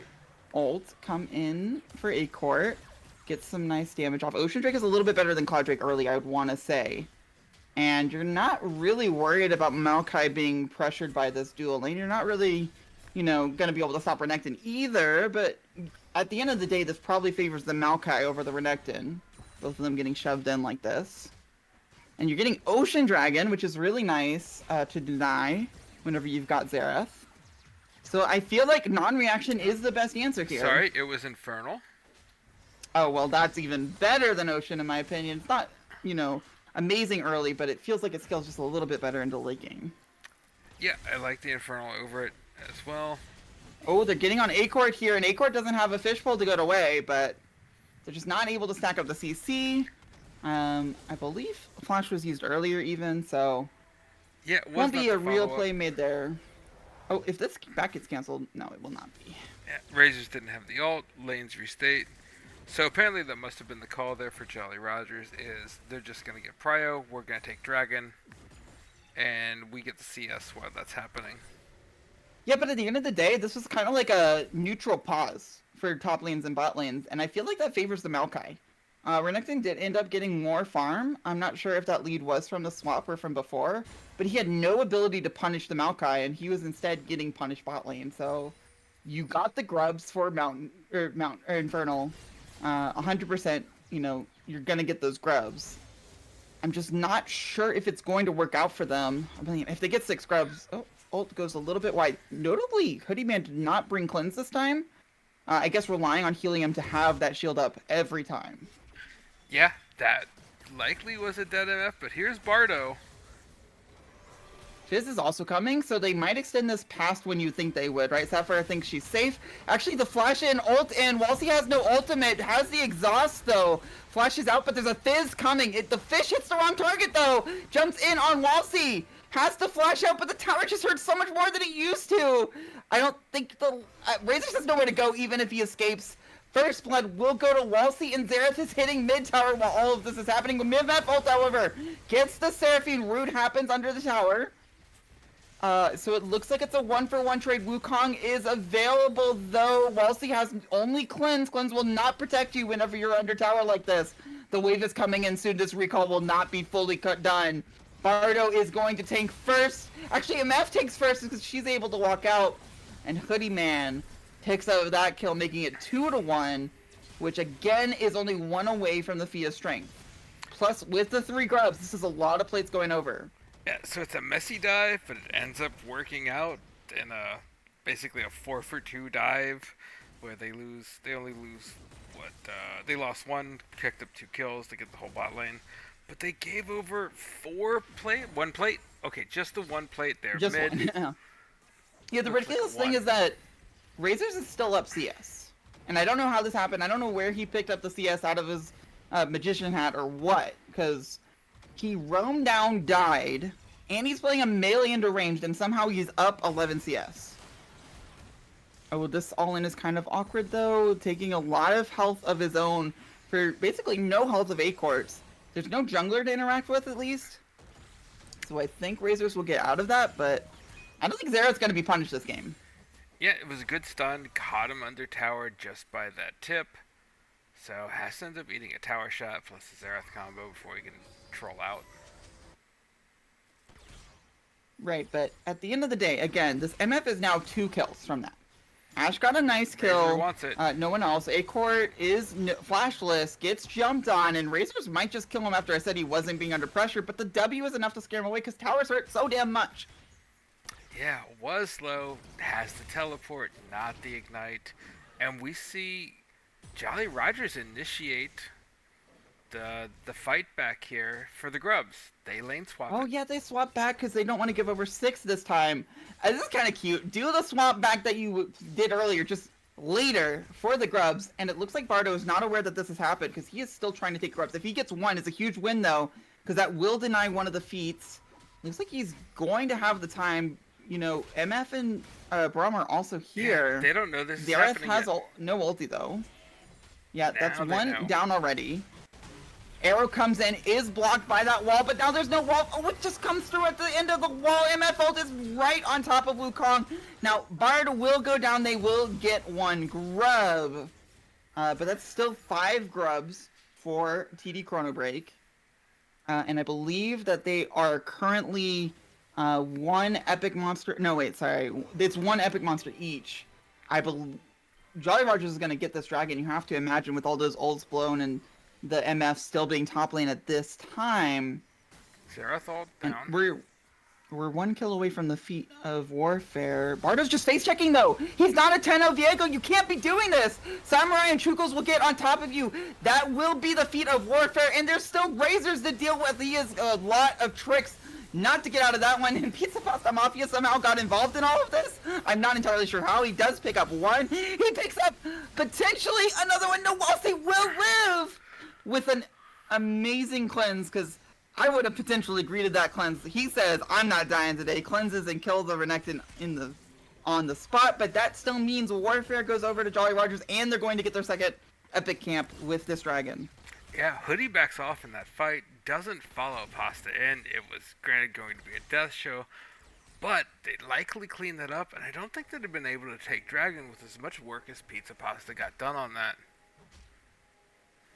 So now we see that it's the Hex Gates. 1 tower for Jolly Rogers Black Pearl gets them the feats outright. ChronoBreak needs to get both the first tower and the next 2 epic monsters in a row. At this point, it feels like Jolly Rogers can count on having the feats. Look at this, Pizza Pasta all-inning Chukos. Chukos doesn't care, he's up a level, he's got his Aegis complete into Brutalizer. This Renekton is not going to scale in the same way that Trundle did. Now, team fights might be a little bit better, especially the way that you saw Pizza Pasta Mafia blow summoners of Walsey and Sapphire and get a kill. But he's not doing anything into that Maokai. Yeah, definitely going to be in a very tough position. We'll go back and say, like, it was a great juggle there on Razors, the Maokai stun, the Ashe stun, and then the Xerath stun, just so that Razors did not get to move. I think the fish got his Q off and then was 100 to 0'd. He's only got 1 E button. It's a really nice one, but whenever there's that much CC, he will be cooked. Both jungles Now, here mid lane. Yeah, Wukong, I don't think he's going for the Raptor camp. Oh, no, I don't want to go for the dive. Finds an empty camp. That's fine. I thought we were seeing something out of Cherry's book here as I watched her do it 5 games in a row. That's Fish onto A-Court right out of teleport. Fizz can dive at this point, ease to deny the tower damage. But if you trade health bars like this and walk away, Xerath has some long-range tools that you don't get as a Fish. Yeah, that Agar is plays the that flash. really, really well. Right, but that's a flash of Xerath now on side lane. That's so much easier to kill than whenever he was in the mid lane. Yeah, very true. Tower is low, so it's kind of dangerous, but he's got the mana if he lands the poke. And he does have the ability to get that wave in pretty quickly. Now, Hex Gates are available, so I guess Fizz gets there almost immediately as well. If he took that And again, hit. Pizza Pasta Mafia is just in Maokai jail. That's where everyone loves to be. Yeah. Chill. He's like, I guess I can be aggressive on the minion wave, because this trade feels real pointless. It feels bad, and Renekton's almost 1,000 gold up on this Maokai. Wow. Did you say that right? That Renekton's up gold? Renekton's up Oh gold, my 53 goodness. to That 45. does not look yes. like that. It That's does so not. absurd. But obviously Renekton's going for the build to one-shot Ashe, Seraphine, Xerath, which makes a lot of sense. Vi can only stop one diver whenever you've got 3 in the Wukong Fizz. Renekton, if one of you gets on some of those carries, they will die. So, you know, Maokai can do tree things in lane. As long as Renekton can get on somebody later, he will be impactful. Just, you know, enjoy this for the next 5 minutes. There's a slight advantage in the ADCs. It's about 300 gold between the Ashe and the MF. Everything else across the board is pretty much even, which explains the subtle, like, 11. Oh, no flash for Acort. Gets fished up. There's no tower here yet either, so I believe Acort's just dead. And that is a solo kill for Razors for the 2nd game in a row. And we got a good look at the Fizz one-shot combo. Lands it all. So, as you Right. said, did need that flash as soon as it was burned. You know, I'm thinking that it might be time for Razors to be in Maokai jail. Maybe we could have a better time Maokai joining at Razors in the bot lane and hoping Renekton can not dive. Oh my goodness, this is so disgusting to watch. Alright. Lots of help coming What from is Vi Renekton. doing here? You can't do anything. Actually, a lot of people joining up here. MF, the first to get here on the side of Pizza Pasta Mafia. The ultimate comes in, flash in. You find Misfortune, but with no follow-up. Maokai is just 1,000 years away, so Vi will go down. And now Seraphine gets blocked, so only Braum gets charmed. Maokai will sit in that ult forever, does not care. Xerath ult also finding some targets. Pizza Pasta Mafia will not be able to dodge this while slowed. And so it will actually be a 1-for-1 trade at the end of it somehow. Actually, Razor. Acort, I have a feeling that you're going to be at the end of this one. Flashes out of the W. Exhaust actually keeping them alive for a long time. So that will still be a 1-for-1 on the other side. Helium is trying to save his Fizz, not able to, but he's Braum, so as long as he flashes out, he'll be okay. Now this is all while Herald has just spawned. Razor So I sitting in that believe river. That will be the prize. Dirty fish tricks, just waiting for Acor to poke his head out. That was It's kind of rude. funny though. It's a 1-for-1 trade at the end of it for Fizz and Xerath specifically. They get the Herald, but this does slow down their dragon stacking because it does put in jeopardy their ability to get this Hextech Dragon. I'm not sure if they're even going to contest it. Looks Now- like they're gonna double pop top. So they should be able to pick The up 2 other towers thing about for this this- dragon. They do get the Herald into those towers. Fizz is not going to be able to hold this effectively. If Xerath gets another steal, by the way, that will be immensely funny to me. Actually, Bardo could die if Acort hits everything. So a little low. We're expecting Okay, doesn't Pizza's hit gonna jump over that. that wall in a moment and greet that Xerath. Yeah, Acort also has to be careful. There's a lot of things, moving parts. Stuns Pizza Pasta Mafia, but the flash will go over. Acort has no flash, and that will be the 3rd time he's died to a diver in a row. And he's Right. just got to feel really sad to have picked a long range mage. Yeah, I hate to say I saw that coming and predicted that, but you know, you can only do that poking over the wall when you don't have that many divers just sitting there waiting. And that's a very It upset does feel- Gator. It does feel like a little hubris of the game 1 coming in. Like, oh yeah, you stole Dragon game 1. Good for you, buddy. I don't think you should try to repeat that whenever Renekton has the ability to just come and shut you out. Yeah, the Gator's been in Maokai jail for about 17 minutes. He's a little upset about it and looking for a wall to jump over. Now, Oh. oh my god, Acor. He almost has flash. If he had died with flash 2 seconds off from being cooldown, I think he would have never drafted Xerath again. That's tough. You definitely feel like there's some bullying going on in this one. Every time it's up, Raze is ulting him. So now it's going to be critical. That ult's going to be back up in about 30 more seconds. And there's At least enough flash is there up as for well. everyone. There's It no is. one coming to this 1v1. It is an isolation. I mean, except for this tower. Flash is out of that, but there's still an E to tend with. Goes for the ultimate to, I guess, psych him out, and it kind of worked. Razors stopped diving after that.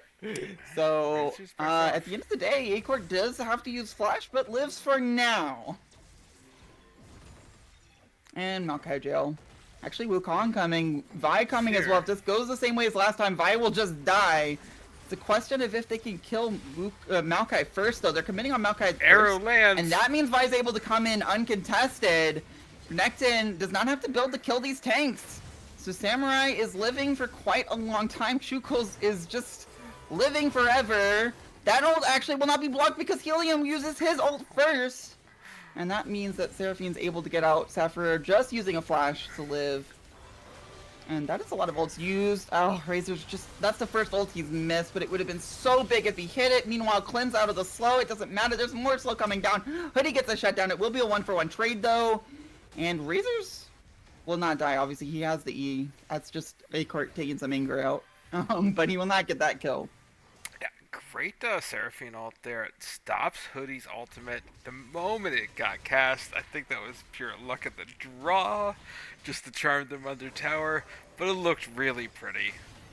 Yeah, especially with the Braum ult incoming, so you know that Braum cannot E at that time. It's the one time he can't. And Acort enjoying his time where Fizz is not on the map, but here he is, buddy. As he and should. Guess what? His ult's up in 10 seconds or so. Oh, Samurai gets onto Renekton. Again, Renekton just doesn't have the build to kill these people with armor, so he will go down eventually. Nice healing, but that will be a kill right next to the next objective, which is this Voracious Atacon.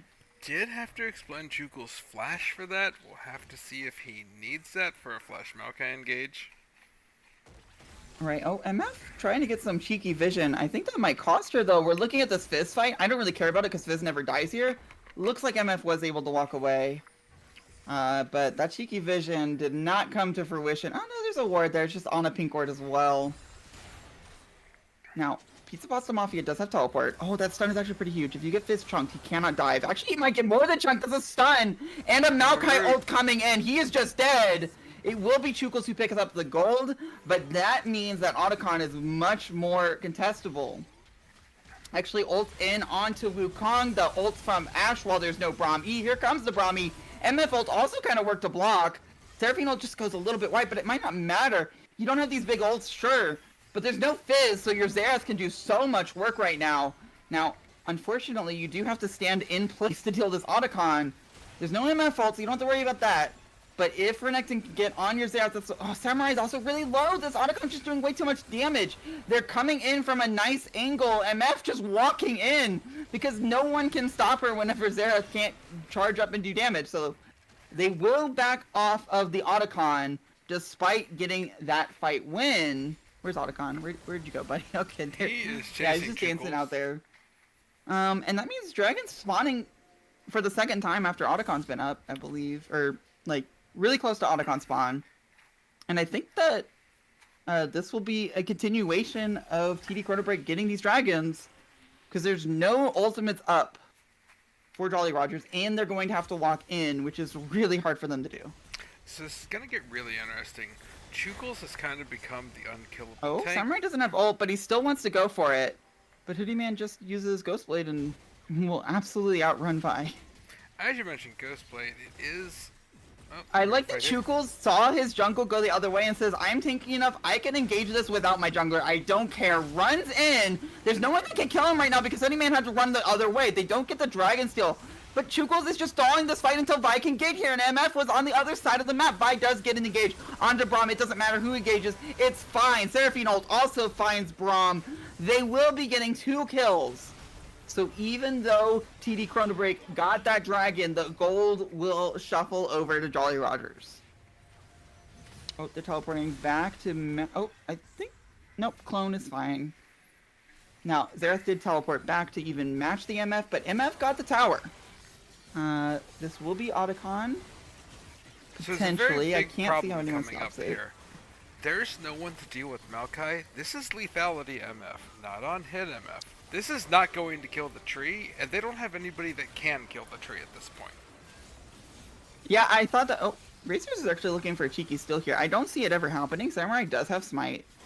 But maybe he picks up a Wall C while he's recalling or something.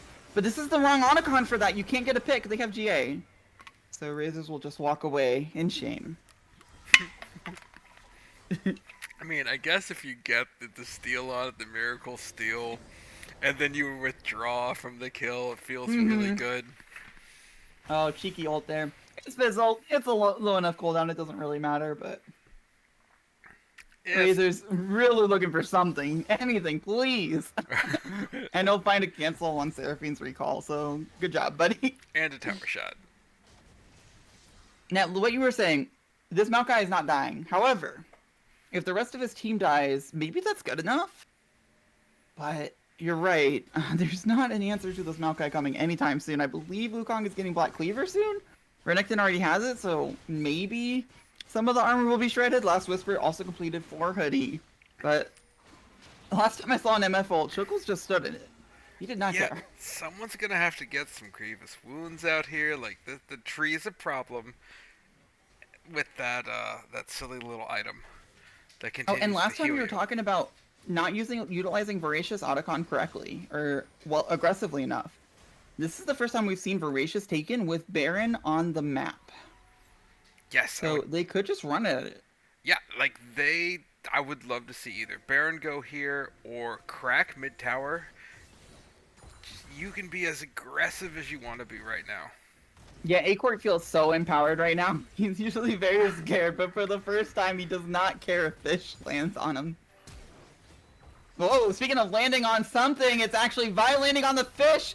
Gets out the E, the stun follows up as well. There's an E coming up, but it's just not enough health. And that's right next to the Baron Pit. Maybe they don't even have to utilize their GAs. Right now, actually, Bardo and Pizza Pasta Mafia are on the wrong side of the map. Now, Pizza Pasta Mafia does have teleport, but if Bardo cannot get here in time, that will be a Baron over for Jolly Rogers. Hoodie Man looking for a good ult angle, but there's just so much ability to stop him at any time with Seraphine ult and with Vi. Bardo finally... Chuko's Malkachel is just stopping Wukong There's no from damage. getting to the pit. He cannot move. Finally has the ultimate, but they stop damage onto the Baron, I believe, because I'm not sure entirely why, but they got out the Bard at least. Chuko's standing in MF ult, almost like it's, you know, a shower. He doesn't care. And they will go right back to the Baron. They know Renekton's around the corner, but they're all very healthy. Yeah, Renekton kind of has to walk awkwardly to where he can blast plane in. I'm not sure if he's going to even do that. There's no Wukong ult available, by the way. Fish is here. They just don't do enough damage.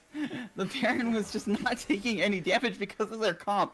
So even though they have all of the ability to do it, they find Fish again. Razor Razor's only has again. one E button. Violent is available in about 2 seconds.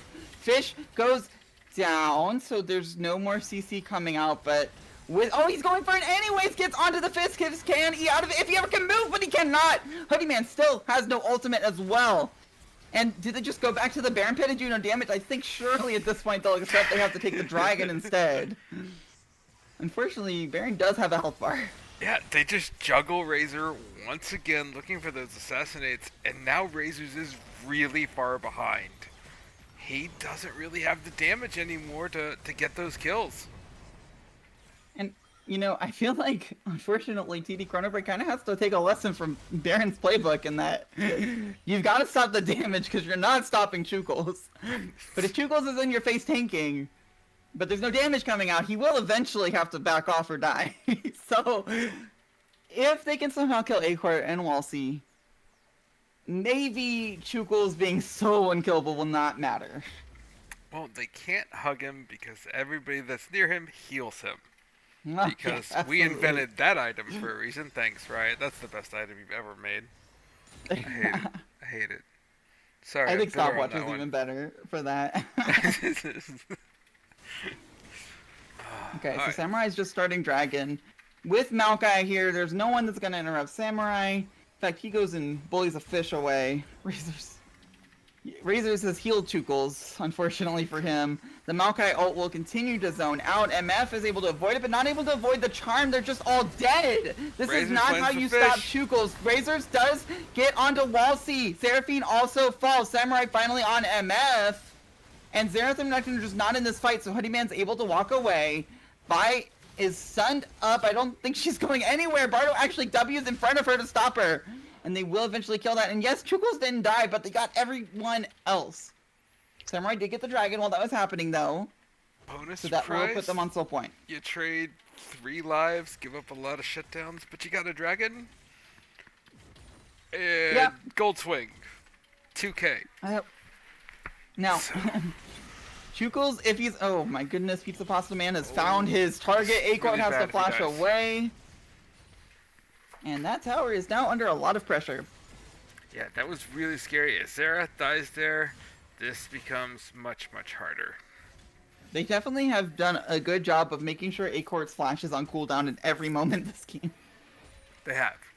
They really have.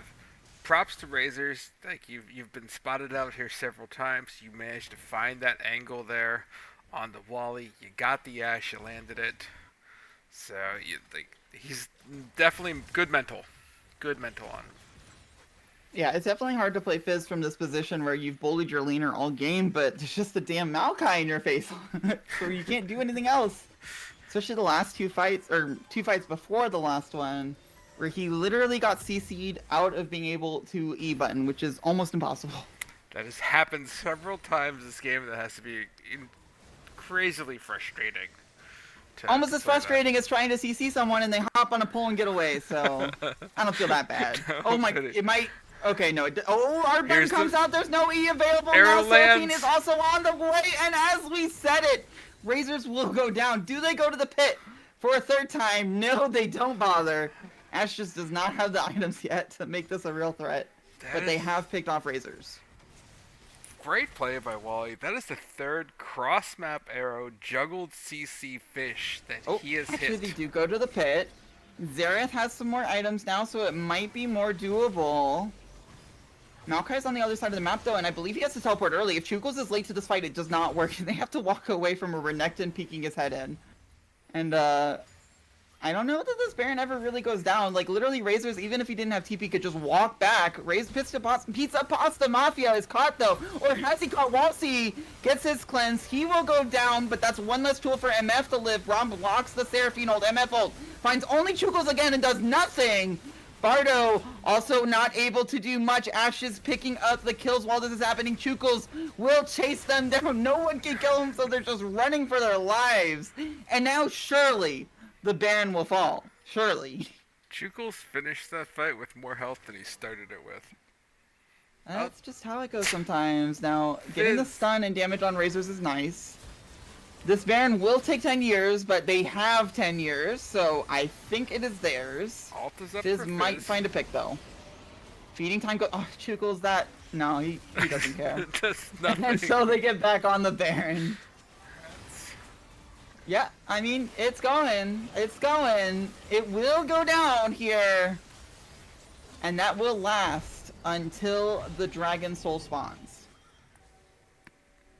So this is our opportunity, set the lane states, get them pushed in, and then really choke out the vision. And yeah, Soul is definitely a huge win con. And this is such a great Soul. Yes. Ocean Soul would be deeply funny. Cloud Soul, obviously very good. But Hextech Soul, suddenly this tank Maokai could almost 1v5. Maokai becomes a very, very big problem.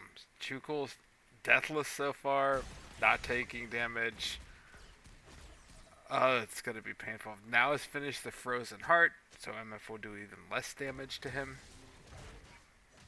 Yeah, and we've only got one Black Cleaver. It looks like Wukong did go for the Trinity Force instead. So as Renekton has not hit Maokai, MF will be giving paper cuts to Chukles. And even then, it's just not looking great. Yeah, triple AD and then building lethality with it. Oh, that's really rough. You don't have enough AP to chunk down a pure tank like Maokai with so much healing in his kit. And maybe you could get away with it if you could consistently find these carries. They have found the carries on side lane. They have gotten the picks. But in teamfights, it's just not gone their way like that. Braum is going aggressively, though. This could be the fight that they need. Walsey has to run for his life. Maokai ult finding them, though, and Chukles is putting people in jail as we speak. Xerath ult also finding Razors, which will put his health down. Misfortune ult does is he dead? Chukles Oh my, goes he's down. killable. Razors ease in, which is not advisable, but it looks like he'll be okay. Q's out. And that will be denial of the soul unless there's a steal. Yeah, great setup. They actually catch Wally, and everybody has to sacrifice and blow the ult early to try and keep Wally up. Oh, but Samurai now has an ability to get in because Braum has no flash, has no ultimate. He can get into the pit pretty easily, and he gets on Hoodie first, gets Braum dead. Now Hoodie should be able to kill. Teleport comes in. Dragon isn't done yet. Now it's done. Fizz has found his target. It's the Ashe. Acort, you can live for now, but that is third Dragon going over to TD ChronoBreak. They're not out of it yet. And there's no Chukles to save them for another 10 seconds. He's dead for a long time too, huh? He does. When the tree dies, apparently it takes a while to regrow. Yeah, level 17, which is tied for the highest level in this game. Those death timers are quite long. Oh, Sapphire's the one caught out this time. Stun into Zanya's. That's a nice answer. Is able to EQ away from the Maokai ult. But... Oh, and Flash, unfortunately for Razors. Pretty good tool. Yeah, had to burn the stasis. Can't do that again. Well, I believe he should be able to afford Zanya's because he's got the components. It's got to be like 200 gold. However, Flash will not be up for the next epic, which will be Baron in 2.5 minutes. Yep, spot on. Zonius comes out. So he's once again a threat. If you are, I guess, Zera, Seraphine, or Ashe. Oh, Acort knows. Acort is aware. Believe me. Now, I'm kind of curious, how much gold has the Otacon given over this game? It looks like it's about 300 gold per member. No, a little bit less than that for some, so... Not the most effective epic, unfortunately. It looks like it really is just going to come down to the soul. Yeah, so we are Fizz seeing... on the hunt. Yeah, the ADC gold gap has come in. So MF almost full build. Ashe. Chukles is taking this alone. There is enough CC where maybe he could potentially think about dying. But his team comes to back him up. Razors is spotted out, so he's not going to find anything. All this being said, though, they have to have the Maokai with them, and that means Renekton could be side lane, chilling. Not in Maokai jail yet. It looks like it's coming for him, though. Yes. If anytime Chukles isn't there, that would be the time for TD to instantly all in. Because that is the only saving grace that keeps them at bay. But the items are starting to come through. The weird thing about Chukle's side lane is that he cannot teleport in and be late. He has to be there at the start of the fight, or his carries are dead. So he has this weird position where he has to stop the Renekton and also has to be there for his team. Exactly. There's way too much dive coming with this Renekton Woo and layering an MF ult. If Chukles isn't there, I completely agree. It's just over in a split second. So it's not so tough right now whenever they were just sieging mid.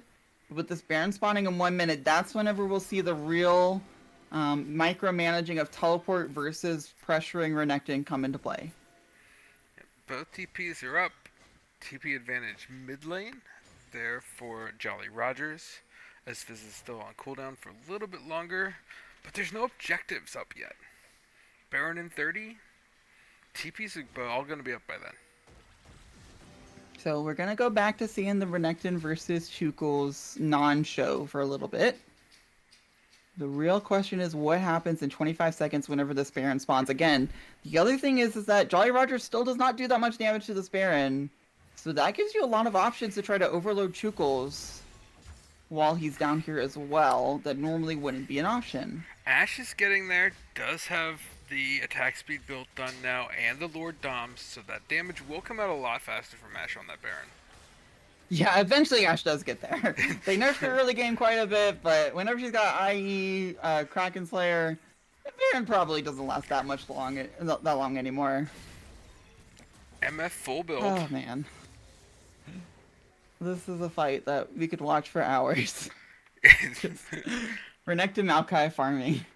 Pretending that they could kill each other. So that's the only scary possibility I think Chukles has. Renekton cannot kill him, but Renekton plus anyone else, since he has that Black Cleaver, Chukles can die. Now, looks like neither team was willing to bite on the Baron split push pressure. However, Soul is a different story because that thing does die, no matter who's taking it, very quickly. It looks like Fizz has recalled, so I think he's just gonna go for a teleport in, not worrying about the split pressure, because this dragon spawns in 15 seconds. So they have And I the don't think vision Razors is prio, going towards top lane. But oh, they don't see There's a the Warden gem dragon. Yeah, there's a Warden Dragon, so everyone's aware that this is happening. Samurai's gonna give a token effort onto the dragon, but once you only see Vi on the pit, it still looks like they're gonna face check Chukles. I don't think Bardo is really scared of him, but he is if he gets knocked into his team, plus Vi coming in, flash out arrow used though. Maybe you could still be okay. Bardo is absolutely going to go down here, but they did use a lot. MFOs find some people with up to flash. Acord also going down. Walsey has no flash right now. Hoodie also having to use flash, but he already used his ultimate, so he's kind of done his job. Seraphino only going to find Braum. That's what it was always going to be anyways. Chukles is in the middle of 3 people. Surely he'll eventually die. Vi is also... Oh, Razor, Sonya's, and now he can definitely kill Walsey. That's another carry down. It is just Chukles and Samurai and Seraphine. I don't think that's enough. Chukles... in between 2 people that will take a while to kill him, but kill him they will. And that's got to be so if they can clean this up. Chukles will go down. Vi is going to have to go for a Miracle Steal because there's even Chukles cannot take a Hextech Soul. Channeling. Hoodie, you can't face check that hard. I don't know, man, but he dodges the Q. So Samurai is chased away, and that means it's even harder for them to potentially get a steal. Now, Bardo does not have Smite. So if Vi can get some kind of angle... There's just so much vision, though. The pit is looking likely. Queuing in. Very soon he can't see, though. He doesn't know how long it is. And now he'll get the bad news. That soul has been taken by TD ChronoBreak. What a crazy fight. Split across 3 different sections of that river. Oh, that's an ultimate on Samurai. Has to ult in, but that won't work. Oh, Samurai, you don't have the tank harder. stats to do that into the MF. MF And I is really have to full shout build out now. Razors, because not only did Hoodie Man get the flashes out of the enemy team by a really good ult, but Razors was able to jump on both Acord and Walsey and take advantage of those lack of flashes. Yeah, really good double team up there coming out of Pizza Pasta and Razors, like you said. Started with the Zeroth there in the river and then escalated down towards like Alcove, where they were able to find the Ash and pick off Wally. Zeroth ult attempting to do some damage. It will do quite a bit. I don't think it does enough to steal Baron, though. Bardo will get the smite this time. He says, nah, not today. And that means every buff available will be TD ChronoBreaks. Chukle's just getting bigger. What is that health at? I gotta see Chukles. It just doesn't matter, You're though. There's a at Hextech Soul in 5K. everyone. I think Braum could maybe take a 1v1 versus him. I mean, probably not Braum, but still, you get the idea. Just mind-boggling me, the amount of punishment Chukles can He's take. actually kind of caught here. Usually he would shrug this off, no problem. MF can chase him pretty far, though. Looks like they are not willing to overchase that hard. You know, you can win a lot of fights with Soul and Baron. Maybe not that one. Ash Arrow also still available. It could be their miracle pick. Because the damage dealers are pretty squishy, even with that Hextech Soul. Maokai actually going to engage a fight. Still not dying yet. They actually get Bardo. I think Bardo is in a lot of trouble here. MF only finds the tanks, doesn't matter. Bardo will go down. Seraphino ult finds them all because Braum is not able to block it. And that means they're going to get run down. Hoodie has to run for his life. Pizza Pasta Mafia is not that lucky. And Fizz is just on the side lane, not even able to find a teleport angle. They might look to get at least an inhibitor from this. They don't want to yet, though. MF and Fizz are just too much of a threat. Now, Razors, with that soul, tower going down, Q's out of that damage. But, okay, I was just completely wrong. This is not able to 1v1 Chukles, and they will get the inhibitor, possibly more. Death timers are looking pretty rough. Fizz cannot get the recall off, I believe. Oh no, Maokai not able to find him. So Razors will be looking for something. If he can pick off one person, this game is not over. But if he cannot find anyone... Oh, Acord is surrounded by CC, so Razors is gonna have to give up here. Yeah. Beautiful Seraphine ultimate. Actually lands across all 4 members on the 4-1 split and with a huge engage. Oh, Razors. Now he's Fizz. Chukles is still really tanky. Yep. So, the next objective is Elder. I didn't think we'd get to this point. I really thought Soul would end it. But both teams have shown that they can win team fights at this point. Gold Yeah. almost doesn't matter. The moment they saw Fizz down bot lane, I'd love to see this when this happens. You see that 4-1 happen, you have all 5 members, they immediately, there was no hesitation, pulled the trigger, took the 5v4, and just ran through them. Oh, Sapphire. Okay, flashes. Good It's fine. flash. Yeah, respecting that she cannot dodge what she cannot see. Will just flash whenever she hears the fish. But that is a flash down. Razor's also... the CC chain has happened before. Flashes early. That means the CC starts. Ult also coming in. Where's the Ashe arrow? Zanya's coming in for now. There's just so much CC. He's out onto Sapphire, but there's no salvation there. And that will be a shutdown on Fizz. Again, there's so many structures down. They could just push down bot. But this is a huge power play while Razor's is dead. Yeah, big collapse. Razor's just still looking for these assassinations this late in the game. This is going to be tough. This is a big ask of your team for that base defense. Renekton's not scary enough to throw this to a base race. Alright, now they do get this wave. And that's really an important wave because the next wave is a little bit easier to deal with. Maokai ult though means maybe the wave doesn't matter. There's no minion wave there. They don't care. Maokai can just tank it all. However, Seraphine ult doesn't mean much. Mepho means it all. So that will be a kill on Vi. Chukos is still tanky. That's like the 10th tower target he takes. And I think the 11th will be his death. Maybe the 12th. Ashe does get the dive comp coming in on her. 3 of them. But Bardo Jr. will be the dive member that finds it all. Finds Wallacey. And finds the other 2 as well. They are alone on the map now, Bardo and Hoodie Man. And Razor's is coming up from the last fight with teleport. Elder Dragon's alive in 53 seconds. So I'm not sure what they can pick up. It looks like they're teleporting for that top tower. But that will be the only thing they pick up from this massive team fight win. Elder should now go over to ChronoBreak. Oh, ulting for the wave. I love this. Your ult is such a low cooldown. Just use it to push the wave. You need to get this tower before 21 seconds passes and Vi is up because we've seen Razors chased down by a Vi. This tower's low enough, you can just E right in, pick up this inhibitor. But Elder will be up in a minute, and that will be the true fight. This inhibitor is really important too, by the way. And this inhibitor is really important too, by the way. Mid inhib, not that big of a deal. Both Nexus towers will defend it pretty easily. Top inhib, though, completely the opposite side from that Elder Dragon. And it looks like Vi's even ignoring it just to make sure that they're not sneaking Elder. It looks Yeah, they're like gonna they start might start Elder it on spawn. Chukos has TP, so he will answer the wave. I believe Wukong has started it, but only with MF, so they're not killing it amazingly fast. Ashe is a very good tool on seeing what exactly is happening, but Vi's just so far away, they might melt this. And you can beat Soul, but surely you can't beat Razor Elder. finds Samurai getting chunked here, but he's not stopped. Razors for life. Zanya's, he's stalling so long, even if he goes down, if Elder goes down. Oh, Vi gets to the steal! MFO will pick up the Vi! But there's an Elder to contend with. I don't think they can continue the fight. Hero play by Samurai to get in there. Pressure on the line. Gets the steal. And this 4v4 on the map. Soul versus Elder. Baron is spawning. I believe that Baron is... I mean, I can't say that after what just happened. And Samurai's dead, so there's no smite available. To make that worse, Charlie that was Rogers. blind. He had no idea the health after the Ashe E had gone away. He just charged in, timed that. Might as well. Make this game a little bit more exciting, right? Well, we were talking last time about if the game goes 40 minutes. We're about to hit 50 minutes almost. Now, this fight looks a little bit more exciting with Elder in the mix, and Soul. I mean, it's really the same fight, just Elder versus Soul, but now the teleport comes out.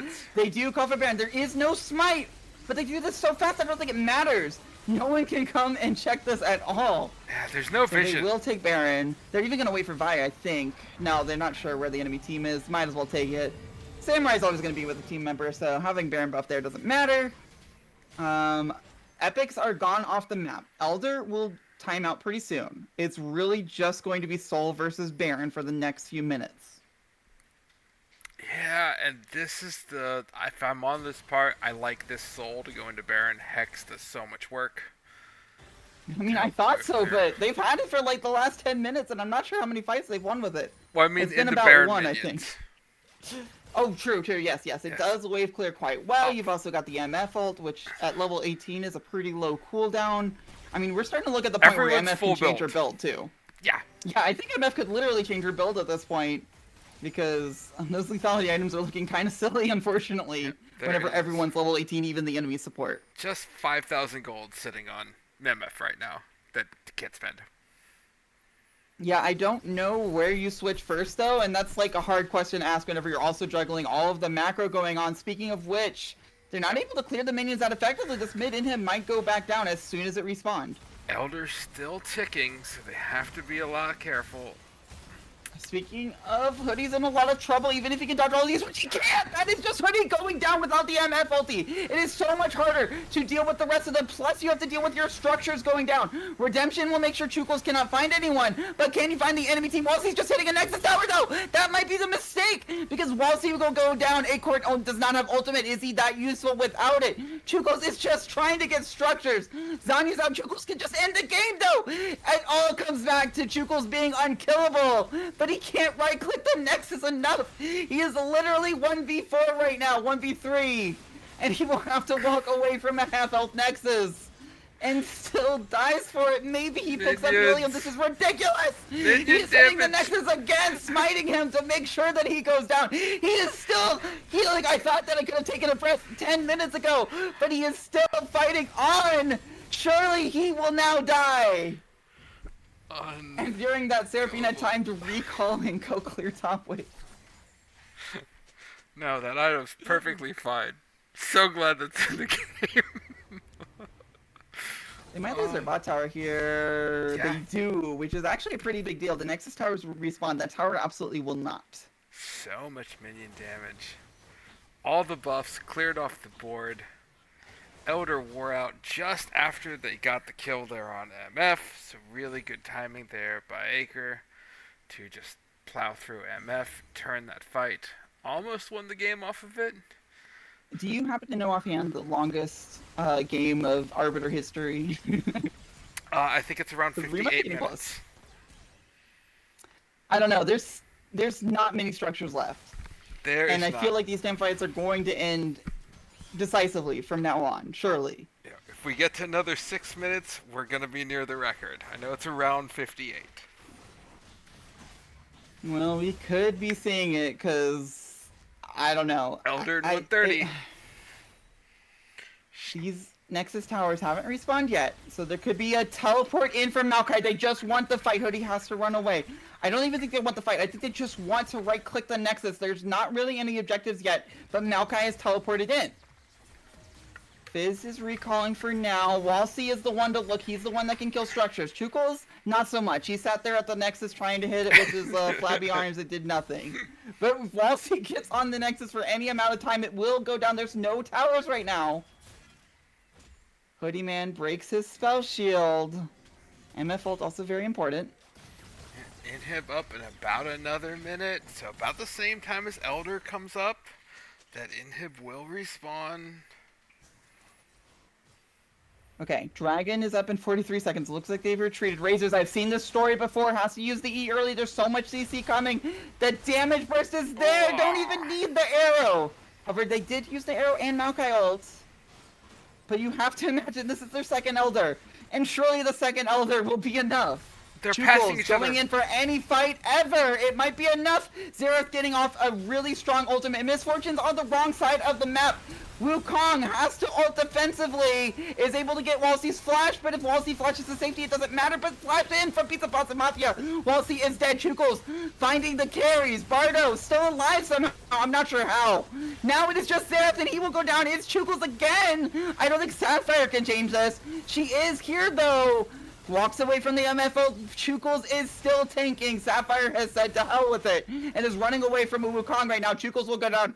That has to be it. There's no top inhib tower. They can go for Elder. They could go for top. I mean, the death timers are long. Surely they can end the game. They don't have minions though, except for through this mid wave. This should be end. Death timers so long. Chukos just stayed on, kept a Hoodie out of that entire fight. But he had no one else to really defend Wally Pizza or Pasta Acre. Mafia tanking, which is really smart. They need the minions more than they need Pizza Pasta Mafia's health. And once they do that decision, And surely Grumps. the Nexus Towers will also fall. Looks like they tank it appropriately and they fall like paper. And after 54 minutes and a lot of back and forth, it will be a 2-0 for ChronoBreak, but it sure damn didn't feel like it. It really did. I feel like we got 3 games out of that series, even though it's 2 officially. Yeah, for sure. But what a crazy back and forth. Some amazing hero steal plays. Hats Yeah, off to and both teams. Chugol's definitely tried his heart out. Just unfortunately, his carries could not stay alive despite his diving potential. Look at And that that damage on Chukels. Yeah. Almost 60,000 damage on the Maokai. if you just had a little bit more on the Nexus, a little bit more on the Nexus. I gotta see the healing real quick on this Maokai because this has to be insane. Damage I healed. will 51,000 damage healed. Oh, He That's more healed. than 8 players of damage. Yeah. Great job, Chukels. You're never seeing that champion again, probably at any stage of the rest of Arbiter, and we're only in week 2, but absolutely not, sir. Well played. Yeah, Riot maybe wants to look at tanks a little bit, maybe. I mean, not to take anything away from Chukels, but I thought Hextech Soul for sure was it. I mean, they did end up winning the game, but either way, I really like the adaptations from Jolly Roger's Black Pearl. Unfortunately, this is the second time on stream that they've lost, but they've shown a lot of improvement. That second game, they took the lesson from the first game and were able to take it to a point where they absolutely were in a winnable position for every point of that second game. Yeah, I mean, just fantastic play all around. Jolly Roger's huge gains. I wouldn't sleep on this team. Definitely one to watch out for. Right. And for ChronoBreak, I mean, they just kind of... At first, I thought it was the Bardo show, right? Game 1, no one else really got to shine because Bardo was doing everything. But Game 2, every single member had really shining moments. The Braum ults and blocks. Hoodie Man with some amazing ultimates that earned him the top damage of the game. Razors making sure A-Court and Walsey could not ever unleash while Chukos was thinking 5 people. Or 3 people, I guess, at that point, obviously. Bardo did not pop off as much as he did the first game, but he absolutely had enough moments to win his team some fights. And Pizza Pasta Mafia, not falling for the trap of trying to play for lane, he said, I will accept that I am never killing Chukels. I'm just trying to be here killing Xerath and Nash. Yeah, just mind-boggling how that match ended. But with that, any final thoughts? Riot, maybe consider Unending Despair to be ending soon. Please. All right, with that, My Unending Despair has gone on too long. with that, we are going to turn around and rave Rivals Org stream. They are running a Sentinel breakdown. So those that are seeing tomorrow or playing tomorrow, they're going through power rankings right now. We're going to shoot it over to them. All right, thank you guys for joining us.